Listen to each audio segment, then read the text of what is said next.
The UBC is produced by Backgammon Galaxy. Play among the stars. Hi there. This is the amazing team who made the UBC production that you're watching right now. You can support us by donating any amount using this QR code or the link in the description below.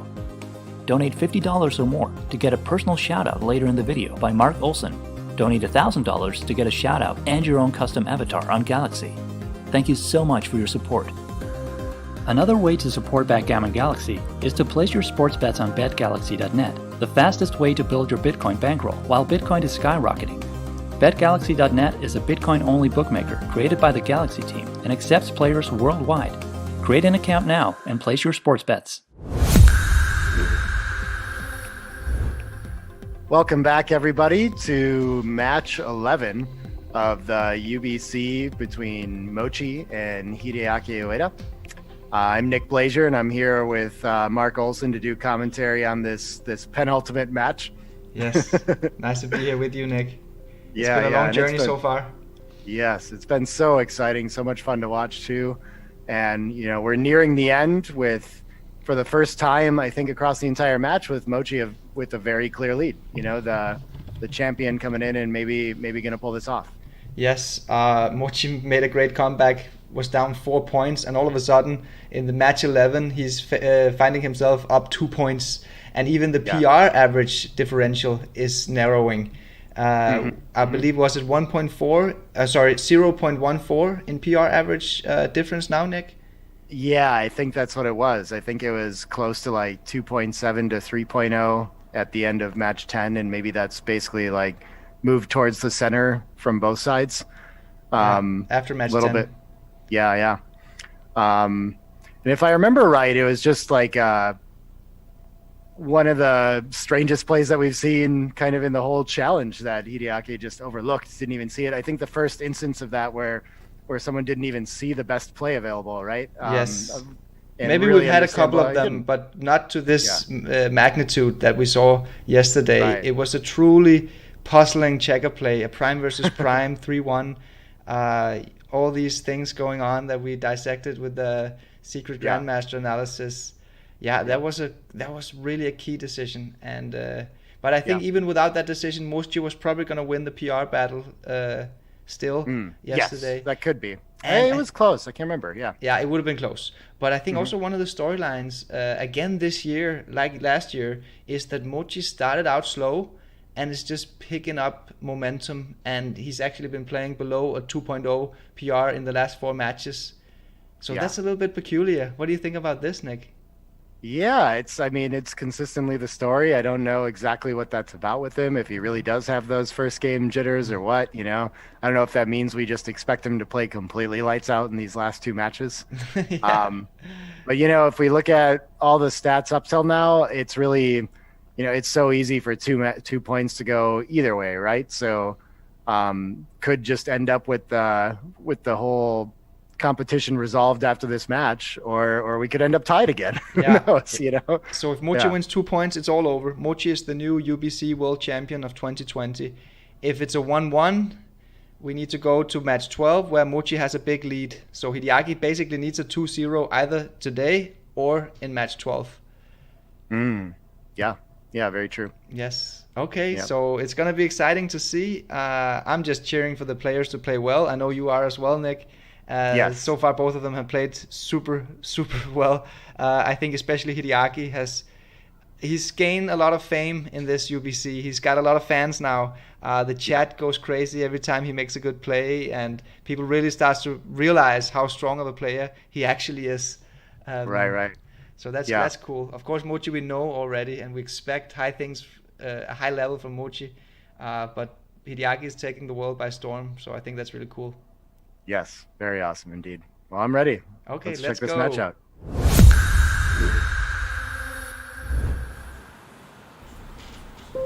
So we have the players in the room getting ready for match 11 here. What do you think Mochy's reading there? Good question. Is it a backgammon book, or is it just I wonder what that is. And Hideaki, of course, with his fan, his infamous fan. They do. They've both been so calm and collected through this whole matchup. I wonder if they're starting to feel the pressure of these matches towards the end here.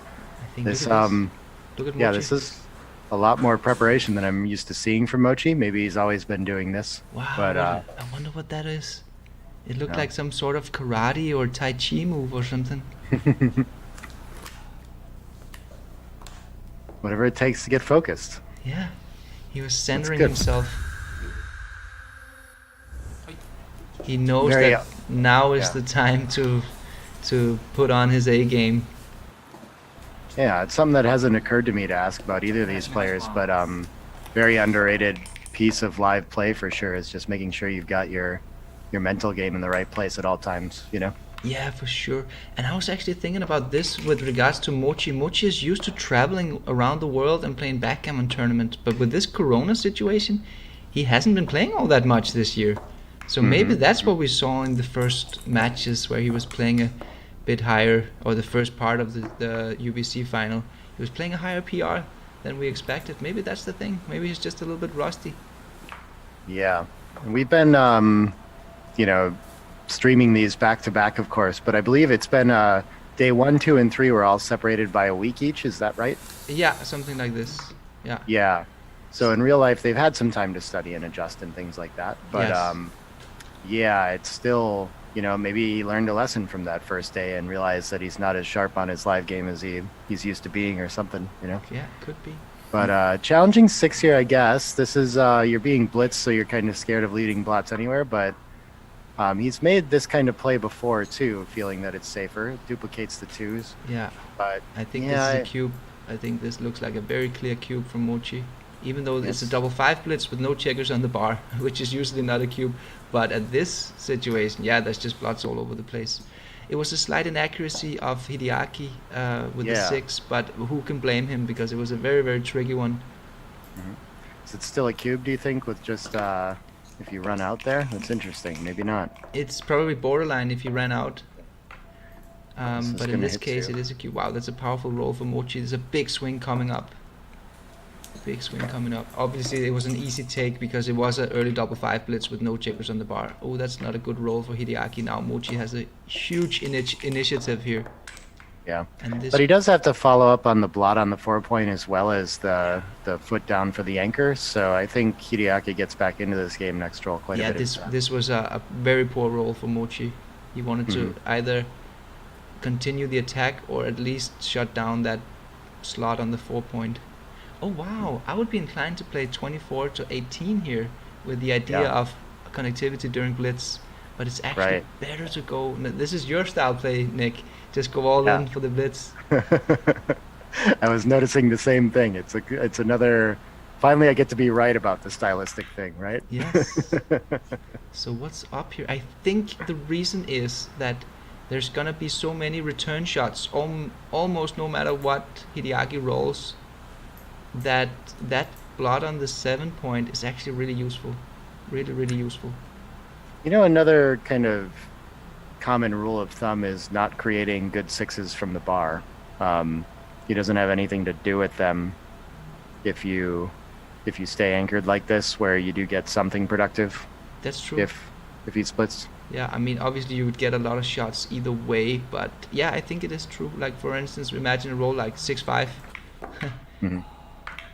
Okay, this is, I mean, this is the default play. I think I would have made the same. Made an early error. No blunders yet, but both of them made an early error. But nothing crucial yet. No, great reply from Mochy too. I presume he has to anchor up and he's not just going for the blitz, but I guess it's an option. It's the last spare on the 6 though, so it doesn't look like the right idea. Exactly. There are two opposing elements here. One is that it's the last spare of the 6-point, that you don't really like to use that with the loose hit, and the other one is that you fail to make the anchor. Yeah, it's actually a big blunder to make this play. We have 3 checkers back now too, so we're just again less inclined to blitz. He can still make the anchor ahead of that checker that you just hit with, so that's a good point. Yeah, lack of ammunition.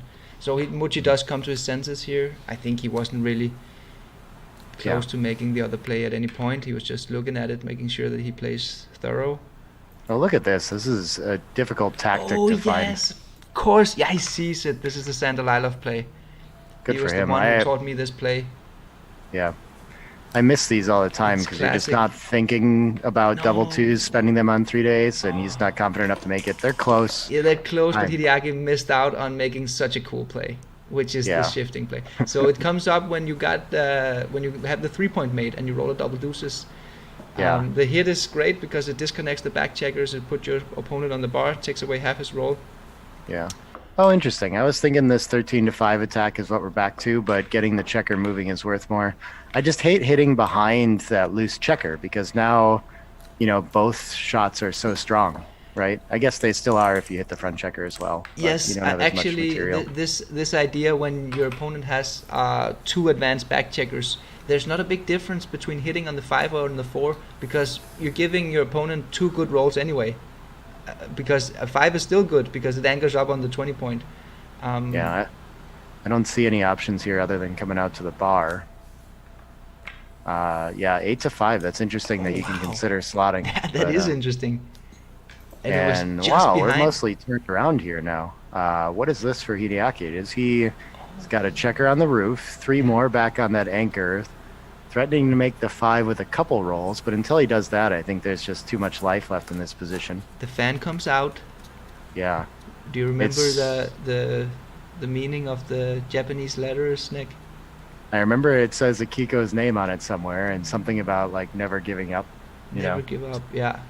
Something motivational. Be persistent and never give up, or something like this. Yeah. Motivational fan. He just need a little bit of.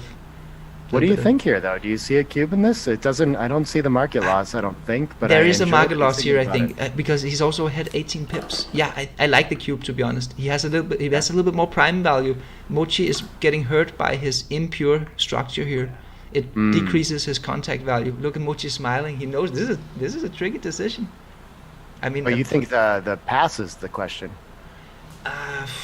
I'm not totally sure. I think I'm leaning towards the take, but I'm not totally sure, to be honest. And I think that's good enough reason for me to send the cube in the first place. That's Kid Woolsey's law. If you're not sure whether your opponent has a take or pass, you should definitely cube. And that's what Hideaki does here. 2 blots to bring around. He's got the anchor, or Mochy has an anchor. Hideaki has 2 blots to bring around. Hideaki has the open 5. The race isn't dead. Like I see a lot of play in this. The structure does suck, so maybe I'm underestimating that, having the 5 split structure on your offensive side, making the contact a lot worse. That's what the problem is here. I really like that Hossein is not showing us the result right away. I hope the viewers. I'm not sure. I really don't like the front position of Mochy. It's hurting his contact value significantly. Yeah. Okay, it is a take, but this is. I mean, there's true blunder potential here. It's such a difficult decision for Mochy. Hideaki is putting pressure on Mochy, giving him a tough decision. What is this face? This is thinking. You can see his eyes are closed and he's looking into his brain somewhere, I think is what's going on. I think there's a bit of disgust as well, having to face such a difficult decision on a 4 cube. Oh, not related to that at all, but I'm so glad that someone else noticed that Mochy's age changed during the challenge. So happy birthday to him whenever that happened. But I remember seeing that as well. I was like, didn't that say 41 on the first day? True. I mean, I think it's going to be a toss-up whether Mochy takes or folds here. Yeah. I'm doing the reverse Woolsey thing and thinking I'm not sure this is a double, so I'm taking for sure. That's a good one. That's a really good one. I'm dead serious. That is a good argument for taking here. But I mean, I think the cube is easier to find, to be honest. I think most grandmasters would find this cube. The thing about it, again, like what is... The thing that doesn't stick out is the market loss. Is safetying 1 checker enough? You know, I mean, obviously just making the 5, there's not enough rolls that do that on its own to count entirely. What do we have? We have double 6, double 3, 6, 3, and double 4. So that's 5 rolls to make the 5 point. Then you got some double 5 that runs with the back checkers.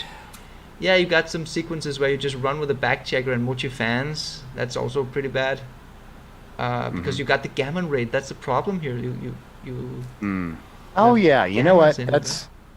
Maybe I could find that with this being the fourth checker back. That's a good argument for this being close. But I still, it's tricky to me. Yes, it is very, very tricky. There's also the fact that the gammon value is decreased a bit because it's a 7-point match. So Hideaki winning a gammon on a 4-cube will win him 8 points, and that's 1 point more than necessary. So some of his gammon value, or his gammon value, goes down a little bit. And here Mochy goes insisting on putting maximum clock pressure on himself too. He finds a pass after thinking about this for 6 minutes or whatever it's been. That's going to be pretty brutal. It's a huge decision, this one, for the match. Yeah. And a 4-cube in a 7-point match. That is definitely now that he wants to spend his time and not on technicalities in a straight race. That's true, yeah. It could be like we talked about too, like these are the last 2 matches and the pressure's on, right? So there's no room for error anymore, Nope. Might feel like that. Wow. He finds a take. Good. I'm glad take. He finds a take. Yeah. Good take, Mochy. Very, very strong take. That's a pretty good roll for Hideaki. So this is a compelling argument for the cube here too, right? Like this could be enough pretty easily. Right? Yes, and now Mochy wants to enter with a low number. Okay, 5. It's better than fanning, but yeah, it's not the best at Hideaki. Wow, great shot. That's a great shot. The gammons are back. 29% gammon here for Hideaki in this position. That's a great ace for Mochy. Yeah, that's strong. Yeah. Still play here. The goalkeeper, aka policeman. Oh, this is not perfect. What do we got to pick which checker we're going to safety, I suppose. Yes. Probably we don't want to make an extra point, so I imagine you just come to the 8. I think you're right, Nick. I think making an extra point would be more of a liability rather than an asset. Yeah, you know what? Because the 11 point is actually quite useful here. Yeah, it is the right play, because every time Mochy hits with a 3, he's actually happy that he made the 11 point. So it's not it's not only about clearing here. If it was only about clearing, this would be the right play. It does punish the getting hit a little more effectively. I can see that now. Yeah. And the fact that he has a blot actually gives him 9 good rolls to clear the midpoint next time. That's true. Wait, 5-2 will still leave a shot. Okay, maybe not. Just forget about that argument. Just forget I said that. Yeah, just it might be more rolls still though. Yeah, sets like of course, 3-2, but 3-2 and yeah, pretty good. And the other way is just well, it doesn't have that many at all. You can't. Yeah, it's just sets. Yeah. So it is more clearing rolls. Yeah. Yes, this is the play, Hideaki. Good play. Okay, Hideaki took some time here as well, but now he's ahead on the clock, so he can afford to spend some time on technical plays. Yeah. Not much of a decision. You got to ask yourself whether you want to come out or keep the contact, but with such a weaker board, like, of course, Mochy just finds immediately that he needs to jump out to the 18 for safety. Yes, and it eliminates all the gammon losses.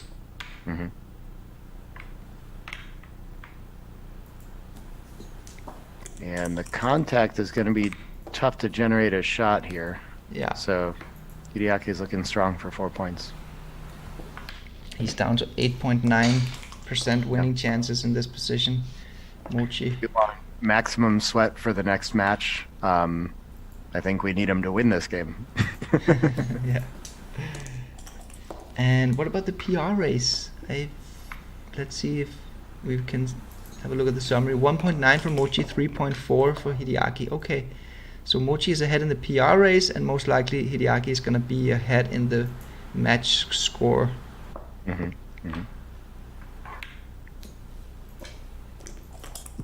Like always, I've already forgotten what the technicality was that he missed to get that PR.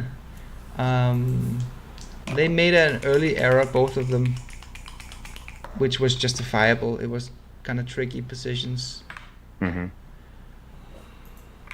now Hideaki is gonna grind his PR down a bit. There's not really any decisions left here. Oh, okay. Oh, look at this. Yeah. Look at this. Mochy's ready for it. Yeah, and this is the double whopper if Mochy can hit this one, because not only will he gain a lot of winning chances in this game. He's also going to gain a lot of easy decisions for the PR point. This is a neat distribution ace. I like this play. You don't want an extra checker on the deuce. It doesn't bear off as well. It's okay to kind of flatten out to the 5 though.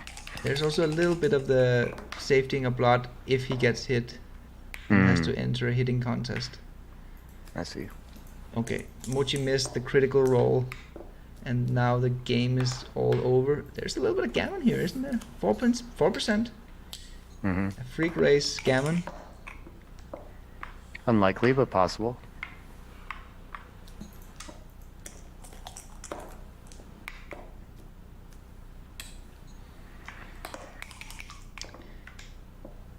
Okay, so Hideaki is yet to use the bear-off tray for born-off checkers.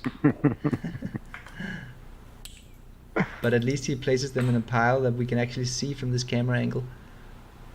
Is that upsetting to the board designer or something? Do we need to have a conversation? We probably should. But I think Hideaki also has the habit of putting checkers on top of other checkers, exactly on top of the checkers, so we can't see the curvature of the second checker, and thereby we're not really able to see how many checkers he's born off, because we can't see them on the board and we can't see them in the bear-off tray. So we're left guessing or just following closely. Okay, a little technicality here. He shouldn't really spend his time bank on the decision like this. Yeah, it looks like such a natural play just to do that too. But I guess got to be careful to not lose a gammon.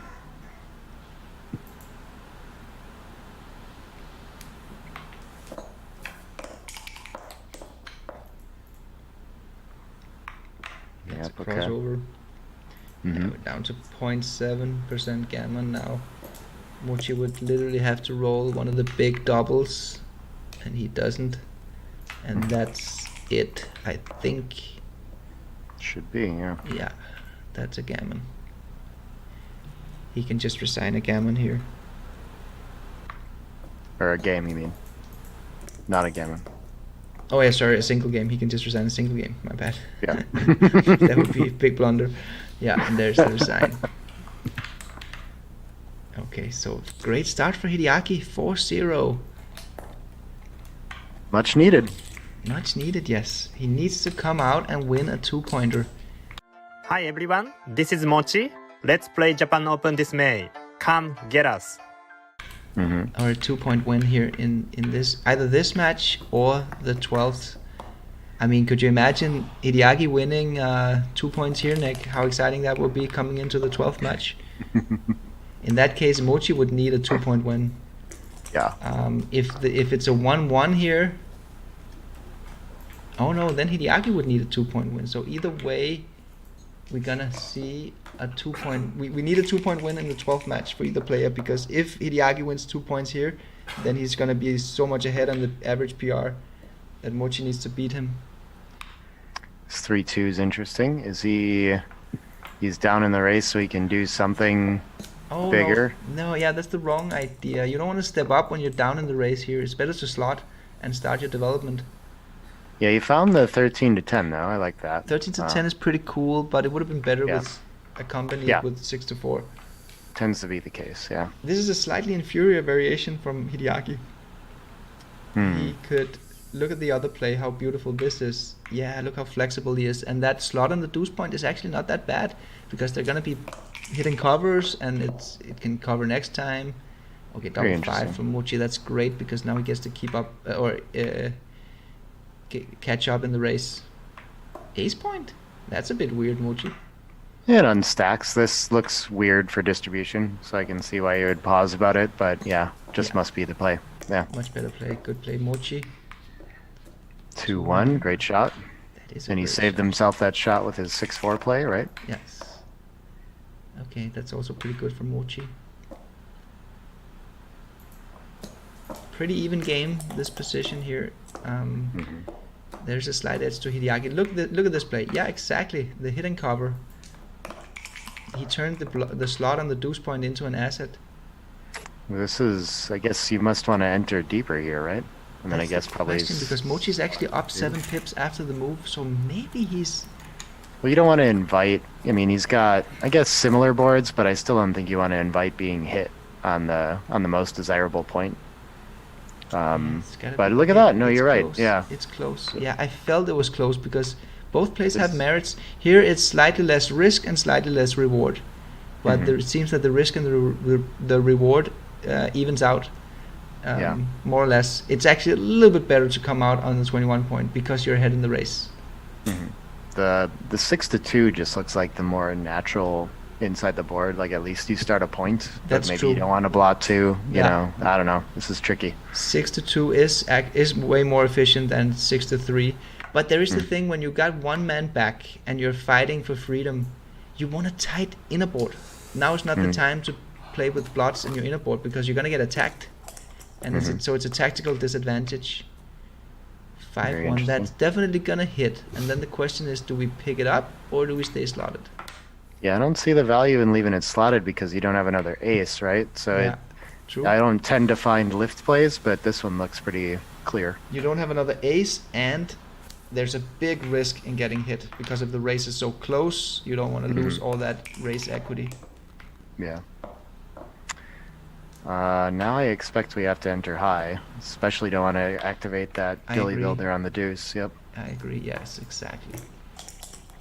That's a great point, Nick. By coming in on the ace point, you activate that dilly builder. By coming in high, you basically take all of the value out of that checker. What a close game they're playing here too. That's going to be a great shot. You have to go for it. I assume you want to make him break his anchor, but interesting option to play 13-8 instead too. I don't see it. I think you just go all the way. Is it fewer shots? I mean, it's 13 shots if he goes all the way. If he stays on the 15 and plays 13-8, then it's 2-6 and 5-3. So I mean, it almost has to be more, right? Yeah, because that's the cover 15. play. I'm not even looking at this. Is he this bad in the race where that makes sense? Wow, look how close that is. Yeah. So I wasn't even looking at the stay back play, but between the running ones, we found the better play. Yeah, this is worse because here you got, how many was it? 16 shots instead of 13. Yeah. 4 hits as well. Yeah. But the reason 13-2 is actually such a good move is because of Mochy is lacking attack potential. He doesn't have sufficient attackers in the zone, so he's not really threatening all that much. So Mochy could use this role to just build a super strong inner board and then be ready for the battle in the upcoming rolls. It is a good move. It is a good move. Is this trailing score kind of move too? It barely wins. It definitely doesn't win as many games. It's not the DMP play. But it does seem to introduce more gammons to both sides. Yeah. Yeah. It looks by these numbers like it's probably clear just to run for like normal scores. It's a great point, Nick. It alludes to what Sebastian Wilkinson was talking about, like seeing the values at the different scores. So here you have a choice between two close plays. So he could lean towards the more contact-seeking and gammonish of the two. But he does find the best play, which is to run. And he's lucky to get missed. Yeah. Still a very close game, though. It's not like it's over when he gets away with this. No, definitely not. What's the race? Is it 2 pips down from Mochy? So essentially a dead even race. Super close, yeah. Mochy's going to play safe here, obviously. This is a holding game. Safety is of utmost importance. Yeah. Mochy's slightly ahead in the race, so he's happy to break contact if he gets the chance. And Hideaki is kind of relying on hitting his shot. So this is tricky. I like the looks of spending the ace for both game plans too, right? You've got this ineffective checker on the deuce, and it's better for the race to not have that stack there. And if you know any race formulas, you usually get punished by 1 effective pip by having an additional checker on the deuce point, more than 2 checkers. So moving 2-1 is actually moving 2 pips rather than just moving 1 pip. And he gets to fill out a gap. So that was highly race efficient to play 2-1. And since this is a holding game in a close race, this will very often turn out into a straight race. Yeah. Mochy finds very beautiful distribution play too. Yes, exactly. Mochy realizes this concept. He knows that he's not going to get any shots now anyway. I think he's probably going to do it one more time. Leave the spare checker on the 8. Or what? I would leave the spare checker on the 8 here. Yeah, I would have played the best move here, 6-1, 6-4. But slightly inferior move for Mochy. He doesn't save that 6. It might turn out to be crucial, especially if he rolls a 6-1 now. But actually any 6 is not too good. Yeah. And if he doesn't roll a 6, he's going to break the 6 point anyway. Okay, that's a 6-5. Yeah, he could have, with the 5-2, considered the releasing the midpoint 2 down play too, but he's not ahead enough in the race. Yeah. So yeah. Doesn't pay off well enough. Exactly. You don't want to do a pay now move when you're not really ahead in the race and your opponent has a 5-point board. But we're getting close now to the critical moment in the match. The holding game has been building up to this point. Before we had lots of spare checkers. Now both players are stripped in the midpoint, running out of timing, running out of mobility. So it could be that this upcoming sequence is when this game is decided. Trailing in the match here too. I guess I can't. It looks like suddenly all the contact value is kind of gone for Hideaki here. So it's, I mean, I'm thinking about what the cube action is going to be for Mochy here. I don't think it changes too much at this score. That's a good At least he doesn't have to worry about a recube in most scenarios. Yeah. It could be a cube, to be honest. It could be a cube because of the crunch. Yeah, it feels like there's going to be, the game's likely going to be decided on this roll, right? A lot of the time, Mochy's going to leave the midpoint, and when he gets away with that, he wins. And when he gets hit, he might win still too. Yes, might that's win true. a Gammon in those iterations. Exactly, so. It could be the Gammon trap if he gets hit. Yeah, here we go. Tiny cube. Yeah. Could be the case for money even, given the situation here. But probably a little easier to feel comfortable sending this at the score. Yeah, great cube from Mochy. He finds it, and there's no way that Hideaki can pass this cube. Just 7 pips down. I think it's a very easy decision for Hideaki. Of course, he's going to count the pips and just be sure that he makes the right decision. He has 9 minutes on the clock, but I think the real decision here was on Mochy, and he did find the world-class play here to cube. Yeah. Okay, there's the take. 6-2, so as expected. Is it the Gammon trap? Let's see what he rolls. Hideaki, he wants to hit if he can. Yeah. Okay. Even when he missed, he doesn't always get the safety though and win. Nope. You know, so that's true. I forget how many rolls that is, but I'm trying to count. I think I remember the rule of thumb is that it like I forget what it is, but there's some number you just add to the number of shots essentially for like how often that happens. I think it's 12 plus 14, 15. I think it's 15 numbers that leaves a shot. So and then you hit a third of them, so it's about 5 shots you get. Yeah, exactly. That's what it was. Yeah. He's got like 5 wins if he had a closed board, which he doesn't here.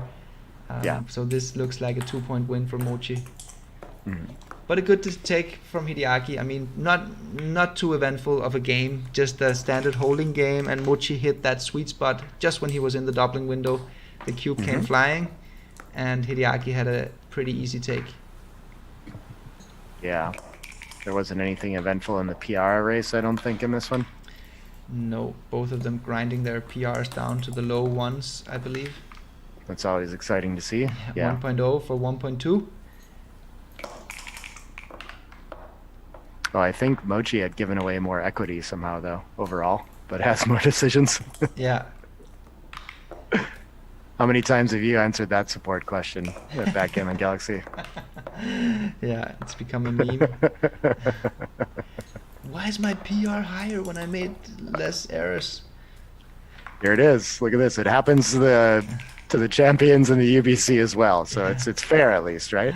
Might not make sense to you, but error rate and performance rating is total equity lost divided by total number of decisions. So if you've been on the bar the entire match, there's going to be a lot of volatility in your PR because you don't have too many decisions.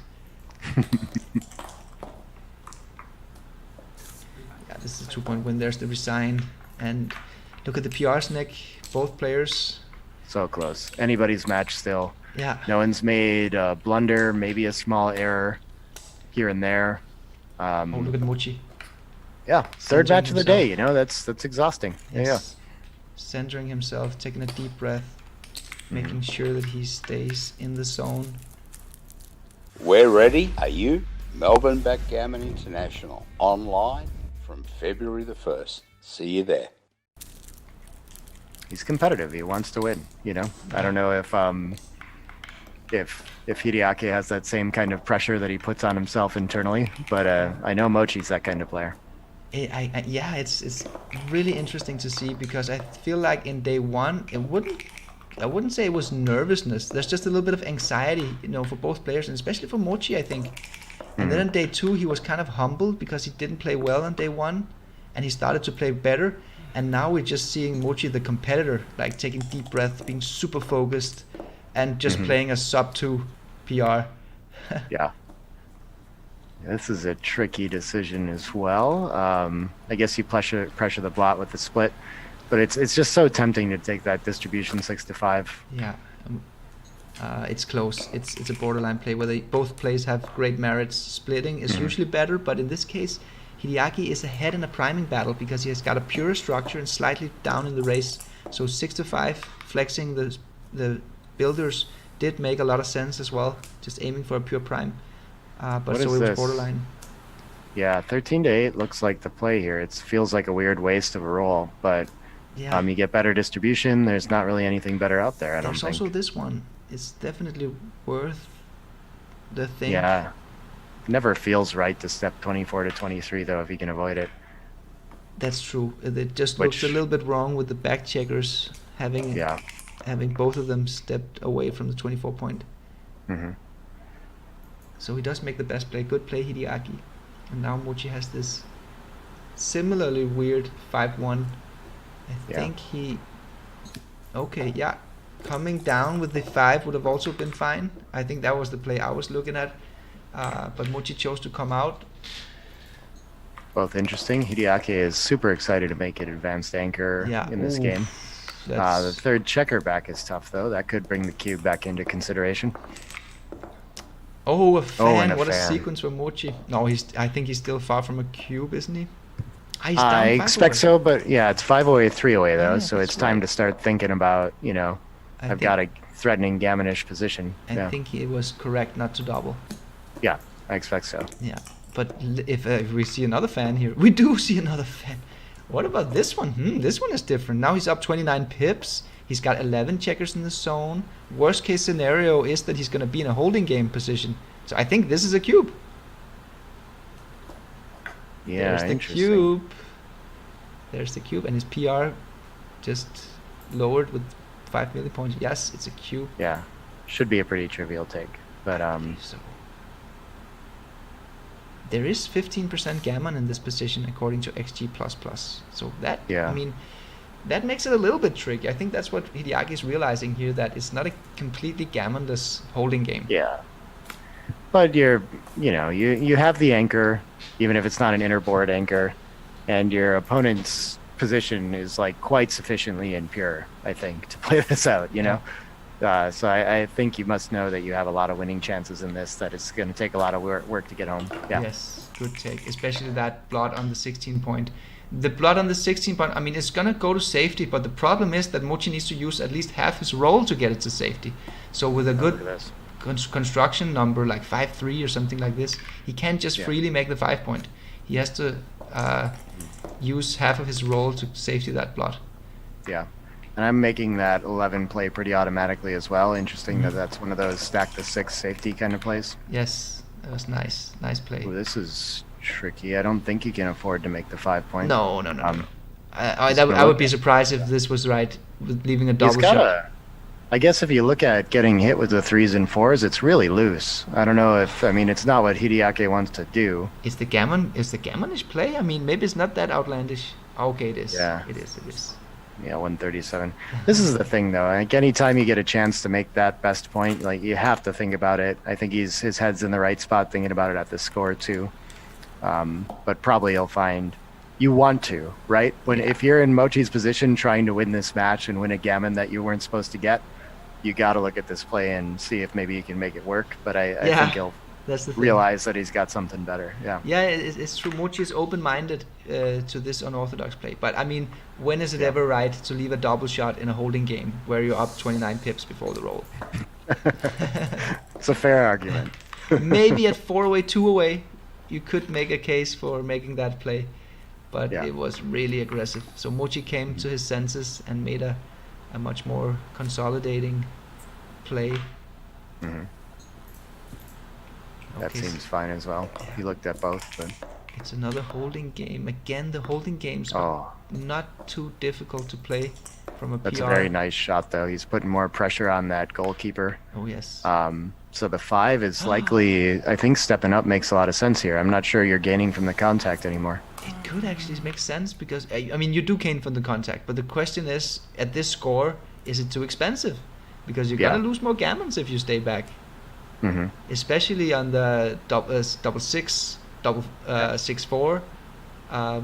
What else? What about the pick and passers like?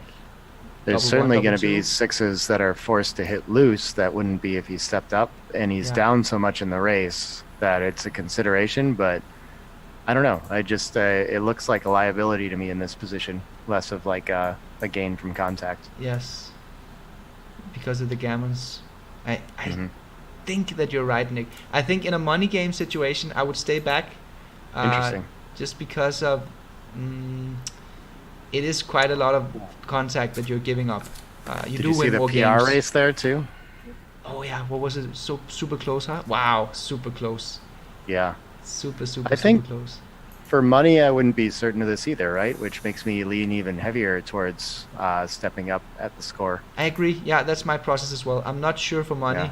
I'm kind of leaning towards staying back. Now we see. Oh, look how close they are. Oh, yes. Yeah, you can. It's pick 'em, I guess. And that's a lot more wins you get by staying back at the cost of quite a few gammons. About 13% gammons and 8% wins. Yeah. Oh wow. We can't really see the percentages well for the alternate play here. Just because the 4-ply took all the coming out plays first. Yeah. But it seems to be that our analysis was spot on, Nick. You do lose way more gammons by keeping the goalkeeper, but you do get to win more games. Yeah. And I think if I'm reading if I can see those half numbers right, you should be right that it's pretty clearly right for money to stay back, that the contact's worth it. Yeah. Yeah. You know, another confounding factor here is actually that open 5-2. So when you're attacked, you still have the chance to enter high. It's just, you know, Mochy's structure is still kind of impure enough to have a difficult time punishing to stay back. Yeah.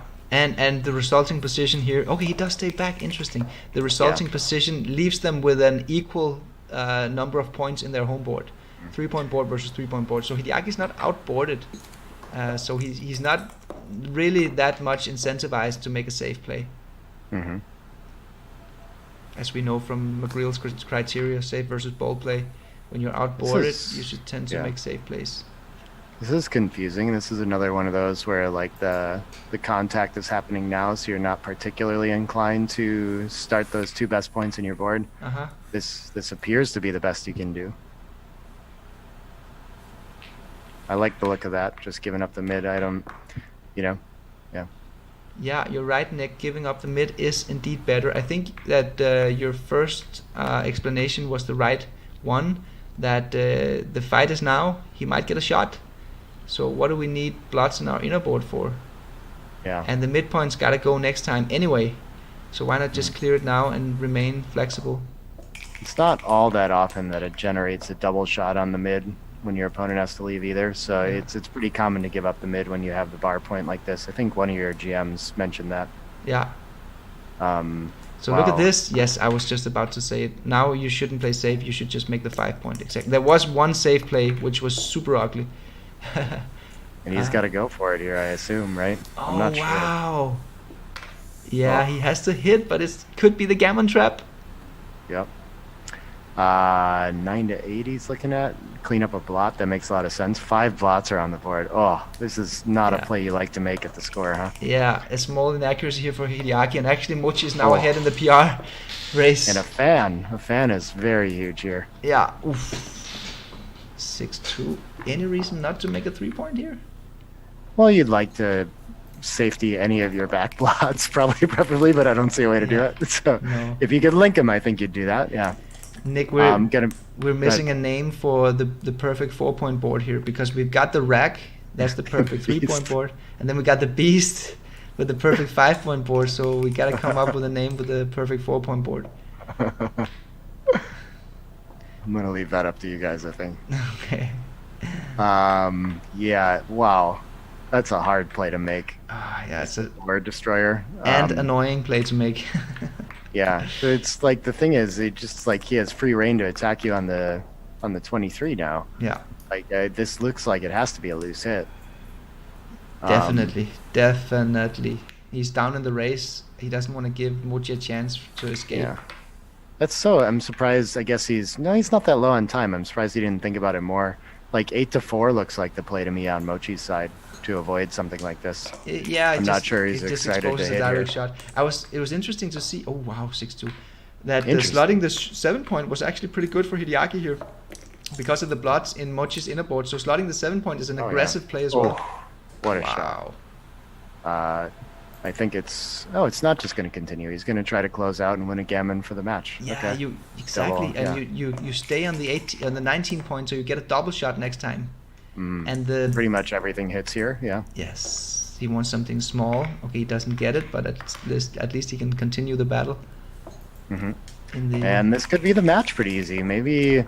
It's only like a small inaccuracy of an error that Hideaki made, so maybe he's got enough decisions here to recover that PR race too. Oh yes, that's probably going to be close if he succeeds in blitzing here, but Mochy is still fighting.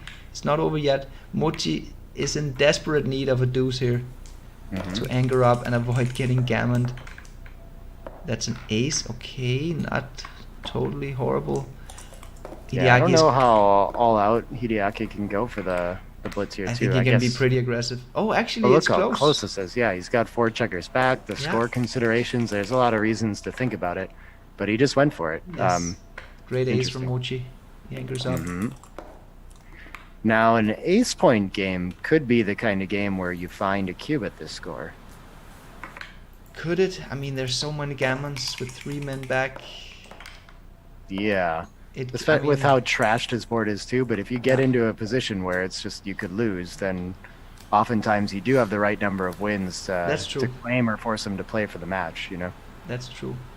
You do have high winning chances in an ace point game, especially when your opponent doesn't have a pure structure. And Mochy's front position is not completely destroyed yet. It can be saved, but it's not really good to have crunched the 6-point and shifted down. Everything's live, yeah. You prefer not to have to make the ace to keep all your checkers live, right? Yeah. Having a little bit of an outfield prime is good for containing and generating more shots when you hit a shot. So you need to be kind of flexible to win in an ace point game.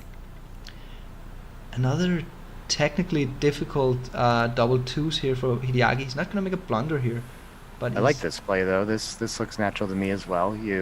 The first 2 seem easy enough, and then do you just bring a blot around, or which is closer to home kind of thing? Yeah, and it doesn't really matter. It happens to leave a shot, so, the other one doesn't, so.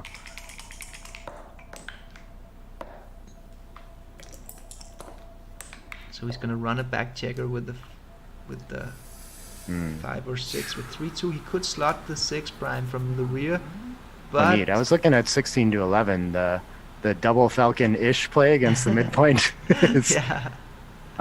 Surprised. Yeah, I guess that doesn't. Because your 2s and 3s hit on the ace already. So I guess there actually are kind of less hitters when you come up and duplicate the 2 and the ace to enter. That's true.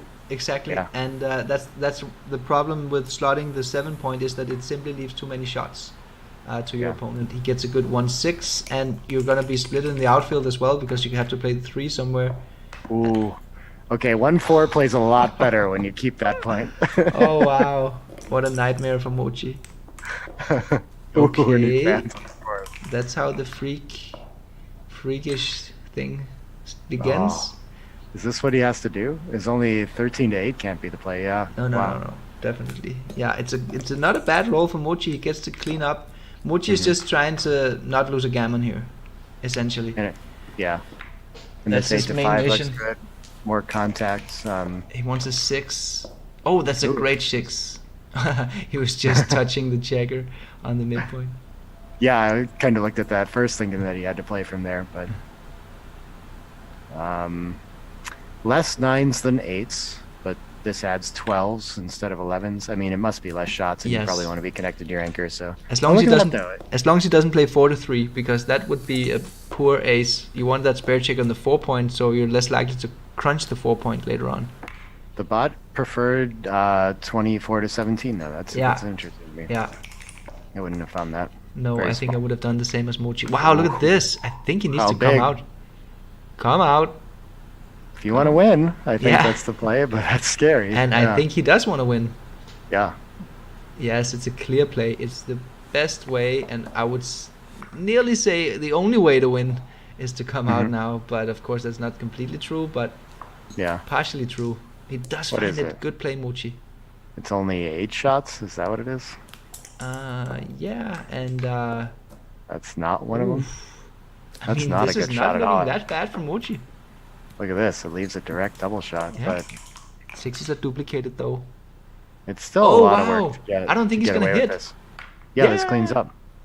What a roll for Mochy, and all of a sudden he's got a holding game. Yeah. Hideaki is still in great shape. He's just going to run the first checker home, and then he's going to split and hope to get away with it, and Mochi's not going to have much of a board to punish him. No. He's going to have to get lucky fans, because he's never going to have the containment. Oh, Mochy, this is not the right idea. He's got to look at it, though. That's good. He's going to find it. He's going to find it. Mm-hmm. Yeah, you win a lot from here. This is your game plan, and you don't lose gammons. So yeah. I hope Hideaki doesn't think he has a recube here. Oh no! Obviously, take point is very low. Yeah. He's winning the race. I guess he might have some market loss. Mochy's take point is 16%, and he's winning 34% in this position. We're so far from a cube. It's almost crazy. I think he just needs to count just to know the race. Yeah, that's fair. Oh, this is interesting. He could start to break contact with that rear point, but I don't know how much that helps him. Yeah. Or you can play this, which places your blood in front of the strip point.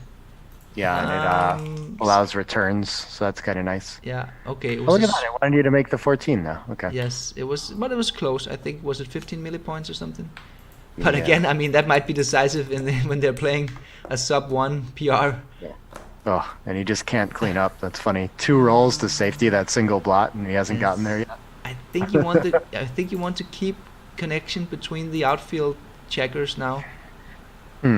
So if he plays 11 to 10, that's the connection, and then he just stays there and plays a deuce inside the board.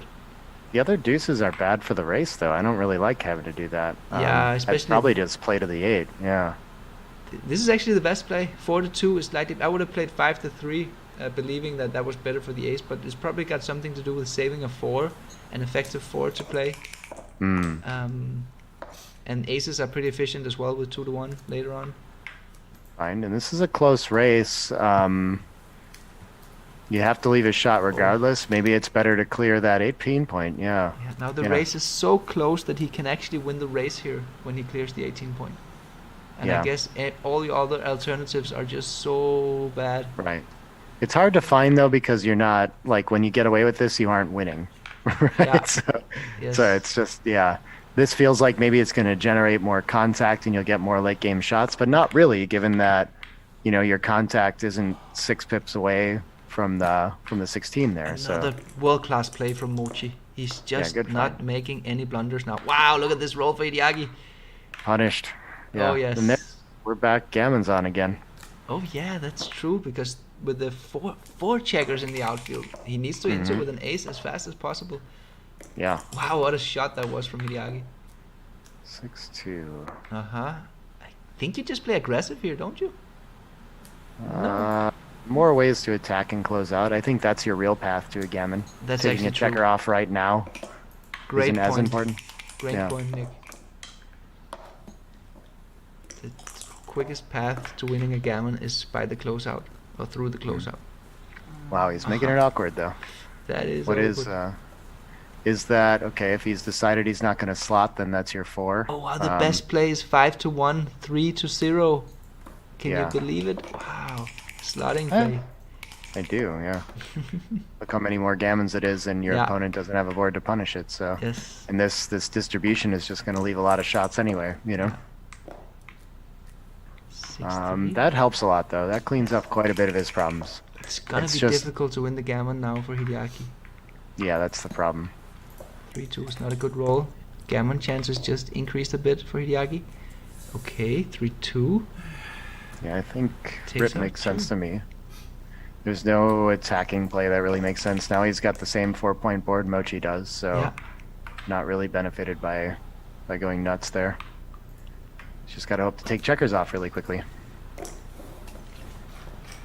So a few sets could get there. Oh, and he wants to think about claiming now. Oh, yes, it actually makes sense.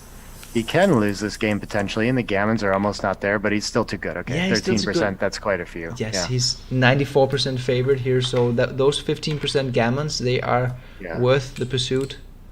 This looks pretty natural, even though it might give you a hard time getting home. Yeah. The ace, I agree, is like the obvious part, and then do you play safe and try to ride it home, or do you take 2 checkers off and hope for a few more Gammons? Yes, there is a bit of a helping, mitigating variable that Mochy has his 5-point open and 2 checkers buried. It makes it slightly easier for Hideaki to play aggressive in the bear off. Yeah. And we saw by those 2 plays actually too that that's an interesting decision there. It might actually, stealing a roll from your opponent might win more Gammons. Yes, but, exactly. The default play is always just to take as many checkers off behind the blood, but this is the case where he could have won a little bit more Gammon maybe with the pick and pass. On that switch and rip with the double 3s though, I noticed that the best play actually just won more games too. Okay. So it wasn't just about Gammons. Mochy needs to produce now, and he does. Okay, he gets a chance now. He needs to roll a 6 next time. Some specific numbers. There's a few sets that work. Interestingly, double 5s don't work here. No, double 5s and 6-5 doesn't work either. He needs a 6 or a double. It's not a double 5 or not. Wow! It's too old, That was a little bit of life. Super-Grandmaster rolling skills. The new 2021 Galaxy Earth board is a tournament luxury board optimized for travel. Pre-order now. Details in the description below. The funny thing about this too is I imagine if he could have chosen whether to win or lose, if he could look at the PR result, he would just choose to lose there, right? Oh yeah, definitely. Take the 1-1 score. Unlucky. But now Hideaki can catch up in the PR race when he's behind. Yeah. It was a hugely unlucky roll for Mochy, given this the format of this UBC World Championship title fight. I hope that people don't think about that over the board in these kinds of matches, these 2 especially. It's just such a trap. You can't actually do anything different to try to take advantage of that. They assume that the PR point is still completely up for grabs, so they're fighting for the win point. We're so close to our both sub-1 match here too. Yes, that's hopefully true. plus will save us on that. Yeah, we almost had it in, was it match 7 or match 8? I can't remember. Yeah, we did have at least one very close one though. Yeah, I think 8. That seems right. Yeah, match 8. It was a 0.7 for Mochy and a 1.08 for Hideaki or something like this. Yeah, that's the play that I see. I like the 21 and 9. It's kind of tricky. Yeah, this is tricky. There's a little bit of duplication by coming all the way up to the 20 point. The 3s are duplicated a bit. But at least here you get a better builder on the 9 point versus the builder on the 10 point. And you're not where your opponent wants to attack you too. It's kind of a key piece. Yeah. This is a really poor roll for Hideaki, unfortunately for him. Oh, look at this. He's learned something about stepping out with 5s. We went over this with the Grandmasters, and now he knows. That's true. That's true. That's so cool. You have to make the 5 here, I think. I don't think we're thinking about making the 9 or safetying or anchoring or anything like that. It's closer than I might have thought, but you're extra incentivized to make the 5 because you're additionally stacked on the 8 point than you compared to the opening position. What about the 3 here? Is it going to be a hit or is it going to be down? Hit behind is nice. Okay. Yeah, it's a single shot either way. Yeah, it's probably a better shot too if your opponent gets to hit you in the outfield on their way out with a 6. Mochy has a decision here. I'm not sure about this one because he could come in with a deuce and then have that extra block to shoot at in case he doesn't cover. And Mochy. I like the play that he found, and that's an interesting small technical mistake, but it's okay. I think race is close, right? So we probably don't want to leave that. Yeah. Good cleanup play. Yes. This is interesting how Forrest, is not ahead enough in the race to think about breaking his bar point and outboarded all these things. So we see clear play too. Yeah, we see another mutual holding game here. There is a bit of priming going on for Hideaki. But I mean, we have all the ingredients present for the double sub-1 match. Ooh, what a shot. That could do it. That 3-2 is interesting too. Very close plays. You hate giving up the flexibility, but you love making your perfect 4-point board, whatever we're going to call that. Yeah. And yeah, Hideaki is going to have a lot of opportunities to bring this home. Yep, I think you play behind. Sure. Clearly 8's a weird play. I'm not. Yeah, there's kind of no second play. So. Yeah, there's no reason to clear the 8 just yet. Yeah. This is just a pretty standard holding game. Hideaki's pip lead is not too great, but he does have a very, very nice structure in front of Mochy. Oh, neat. Is this worth volunteering? It's just the 5-2. There's a blot in the board. Yeah, sure. Okay. So Mochy has That's 2 pretty shots close. here. Yeah. That's one that I'm probably tempted into that more often than I should be, but turns out to be slightly correct here. You know what? I think Mochy is going to have a look at coming out with the 5. Okay, he didn't. It wasn't the right idea anyway, but I predicted wrong. I thought Mochy was going to take a look at it, but he's down on time, so now he's just going to play intuitively. They're both playing pretty quick now. They're clearly conscious of not getting into that sub 1 minute territory again. Oh, that's interesting. Yeah, that looks kind of nice to play to the ace, but double 5s. Yeah, we're quite close to locked up for this match with 2 sub 1s. I think it's going to be hard to make a lot of errors from here, or loses Hideaki. Could this be a double sub 1 match? I think so. It's going to be taken to the XG++ court, so we have to Sure. wait to see the official result. Need a real anti-joker for it to not happen. Whew. Okay, that's not good. Yeah. What is he's thinking about? Why does he clear the 5 instead? That's kind of interesting. So he doesn't have to come off on a 5 or something like that. Wow, it was actually a small mistake. This could Yeah, be it's decisive in the PR race. Yeah.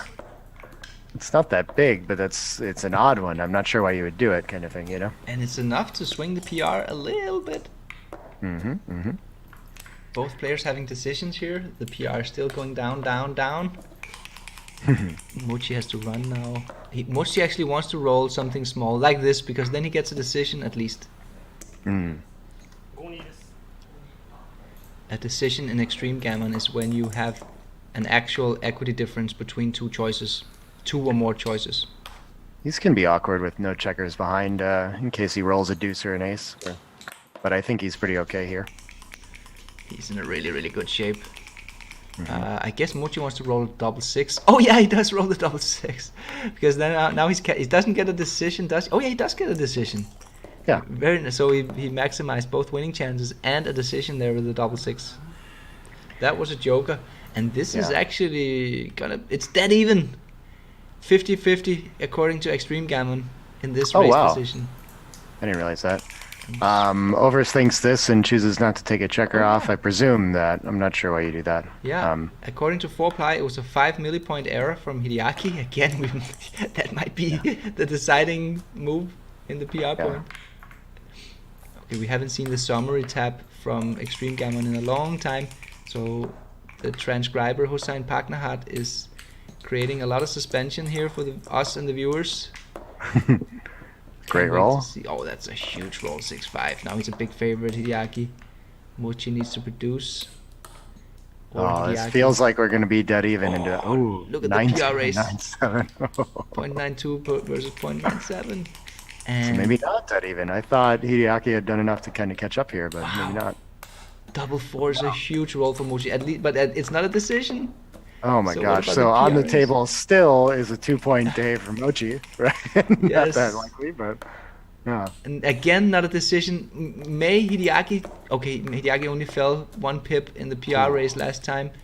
That what was a about big now? roll. It might be down to 0.93 now. Mochy wants to roll an ace here. 2 aces. Okay, there's no decision here. It's the same. And 9 missers here from Hideaki. Will he make it? No, he wins. Oh my gosh! Wow, Look look how at the tight that is. Wow. I'm calling it. I don't care what plus says. That counts. They're both under 1. And this is gonna be so exciting to see who gets this PR point. If Hideaki gets it, it's gonna be dead even coming into match 12. Oh, Mochy.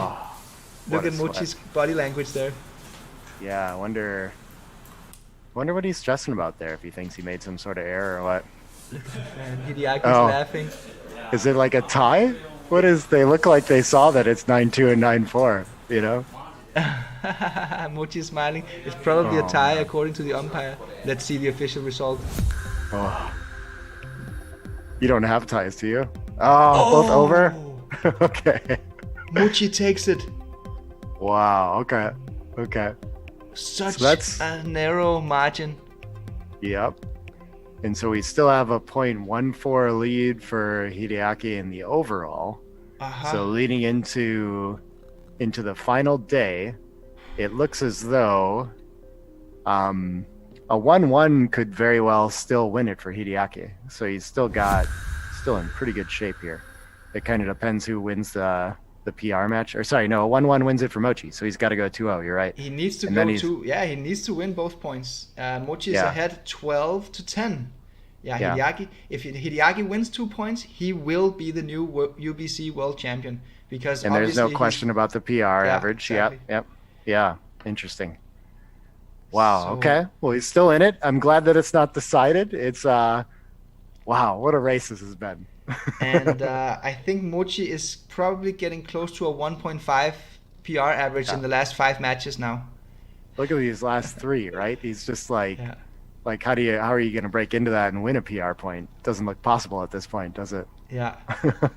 Mochy is playing incredible. Obviously, Hideaki is playing incredible as well. He is actually ahead in the average PR, so he's kind of unlucky. But I believe if we were to calculate the median PR, I don't have that stat right now. I think actually Mochy has a lower median PR, which means that he kind of has an extra level of performance.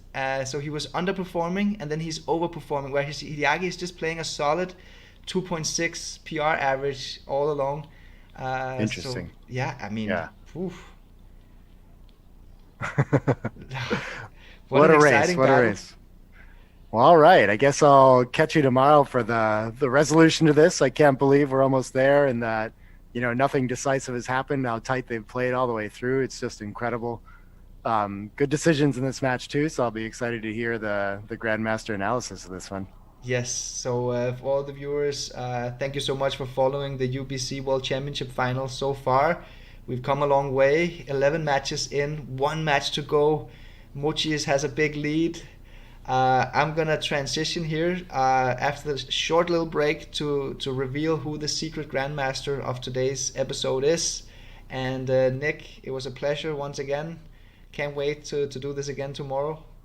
Yeah, super excited for that match. Yes, me too. All right. Okay, see you later, guys. Stay tuned for the secret Grandmaster, and we're in for a treat tonight, so make sure to stay tuned. The UBC is produced by Backgammon Galaxy. Play among the stars. Hi there. This is the amazing team who made the UBC production that you're watching right now. You can support us by donating any amount using this QR code or the link in the description below. Donate $50 or more to get a personal shout-out later in the video by Marc Olsen. Donate $1,000 to get a shout-out and your own custom avatar on Galaxy. Thank you so much for your support. Another way to support Backgammon Galaxy is to place your sports bets on betgalaxy.net, the fastest way to build your Bitcoin bankroll while Bitcoin is skyrocketing. BetGalaxy.net is a Bitcoin-only bookmaker created by the Galaxy team and accepts players worldwide. Create an account now and place your sports bets.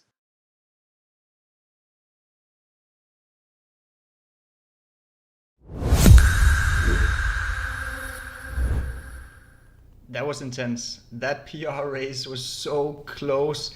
Can you believe how well they play, these players? it's like they're just buzzed into the system, you know, and like playing computer moves, playing perfect backgammon, not a single blunder in 4 games from either player. Incredible performance, so impressive. Yeah, it's amazing. Okay, guys, we are in for a treat tonight because we got a very, very special Grandmaster. But before we go into the Grandmaster analysis, I got a couple of shout-outs as usual. We got some donations coming in. We've got the first one is from a dear friend of mine, my high school physics teacher and my chess teacher, Anders Marc Olsen. Thank you so much for donating $50. And then we got another special donation here from a UBC contender himself, a Grandmaster, Christian Munk Christensen. And he's getting famous for smashing the like button every time we cross 1,000 concurrent viewers here on YouTube. So thank you, Christian. And thank you as well to all the other smaller donations coming in. We highly appreciate it. Then we got a shout out to Ralph Bird and the Melbourne Invitational, because that's a tournament that's going to be hosted by Backgammon Galaxy. It's already filling up the lobby here on Backgammon Galaxy. We've got some satellites tournaments at small stake. You need tournament coins to play, so you can go and buy them. And then we got this incredible 500 euro main event on February the 6th. And some other cool events, some speed events, ladies events. So that's cool. Then we got a shout out to the new thing from Galaxy team, the betgalaxy.net, and it's an Asian style bookmaker which only uses Bitcoin, which enables worldwide players to join and place your sports bets on betgalaxy.net. You can see here now we've got some live action on some German Bundesliga and some Italian Serie A. Yeah. So that is it for the shout outs. Are you ready, guys? We're going to reveal who today's secret Grandmaster is. So again, as I said, a very, very special guy. He's probably one of the very best players in the entire world. He lost in the final of the UBC contender tournaments to Hideaki Ueda. And it's a pleasure to have him join me here. And I hope the viewers are going to appreciate it and give us a little like, because here we have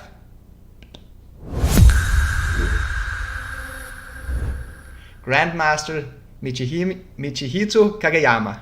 Michi-san, welcome to the show. Hi guys. Hi Mark. It's nice to have you here. Yeah. And you're on the beach, I can see. Yeah, I am relaxing on the beach. Very good. That's wonderful. What do you think about this match, Michi? Obviously they played amazing, but what do you think? Wow. So there are so many traps, but yeah, each time, yeah, they didn't make any big mistakes. That's amazing. Yeah. I agree. It was quite extraordinary. They just seem to find the best play every time. And when they do make errors, it's not so big errors. Usually we have to go through blunders here, but since there's not a single blunder in this match, we have to still give the viewers some good backgammon analysis and hope that they can learn something from this breakdown. Sure. So let's get into it, Michi. You've been kind enough to flag some interesting moves that we can talk about. So the first one here in game 1 is a third roll position, 6-4 for Hideaki. So what do you think about this move? He actually made a mistake here. Yeah. So I'm wondering why he chose this play. Yeah, me too. So what do you think? What do you think is going on here? Yeah. So of course he doesn't want to come out. His backgammon must be comfortable on the opponent home board. Yeah. Coming out is like giving him some food. Yes. But at the same time, 9-3, it has a big downside, which put his checker on the point, which is not important. Yeah, the 3-point is not so important. Is that the key here, or is it something tactical with the numbers that hits, or is it both? I think the point, which is not important, that's a key. So if we put his checker from the 9 point to the 11 point, then 11-5 is okay. Let me just show that to the viewers here. So let's say that Hideaki had the checker here on the 11 point instead of on the 9 point. And now we ask Extreme Gammon, and actually, as Mochy says, the slotting play becomes the best play. So this is because you put your checker on a point that's more important, and the 3-point is not as important. So in the actual position, this is actually a mistake. Okay, I like that analysis, Mochy. Anything else you want to say about this position? I think that's everything here. Okay. And then the next roll, Mochy obviously has a strong early cube here. It's a double 5 blitz, lots of blots, and Hideaki has a big take. And then we go a couple of moves in. And then you did a rollout here with the 6-5. No, sorry, not a rollout, a comment on the 6-5. Is there anything you want to say on this 6-5, Mochy? Yeah, so 5 is obvious to play 13-8, but 6 was very hard for me. I was not sure when I was watching this checker play. Yeah, so what I found is that the key is Hideaki's blot on his 3-point. So Hideaki has some numbers to come in and cover at the same time. In that case, making the 3-point is not it's not a threat for Mochy's backgammon. So again, we can change the position. So we can move Hideaki's blot from 3-point to the 5-point. In that case, Hideaki is coming in and cover at the same time. It is a big threat to Mochy's to backgammon. In that case, 24-18 is fine. Wow, very interesting. It's actually clearly the best play. So the threat of getting trapped behind a prime makes the escaping play much more important. While in the actual play, when the blot is on the 22 and the 3-point, you're not scared of getting trapped behind a prime. So you can play. You don't have to run with the back checker. You can just play aggressive. Yeah. Very nice analysis. I like it. That's some good stuff, guys. All the viewers, you gotta smash the like button because this is some good stuff we've got going on here. Okay, anything else you want to add to this position, Mochy? I think that's everything for me. Okay. I see Matt Kongaya here. He says, I think aces are a swing. Aha. So, for instance, 5-1 and 2-1 is a big swing. So that's a tactical detail. When the blot is on the 5-point, 5-1 and 2-1 are really good numbers. But in the current positions, it's bad numbers. So right. That's a good point from Matt Kongaya. Thanks for the comment, Matt. Yeah. Okay, so moving on here. So then we got, he's coming in with a 4-3, perfect roll. Okay, then Mochy rolls a 5-2 from the bar. And here we see it's a very, very clear play. It's a big mistake to hit. But Mochy did think about it. What do you think about this 5-2, Mochy? Yeah, because Mochy is going for blitz. So, of course, hitting must be a good candidate. But, yeah, leaving 3 backgammon, 3 blots is, of course, it's not good. So, mostly making the point is better than hitting loose.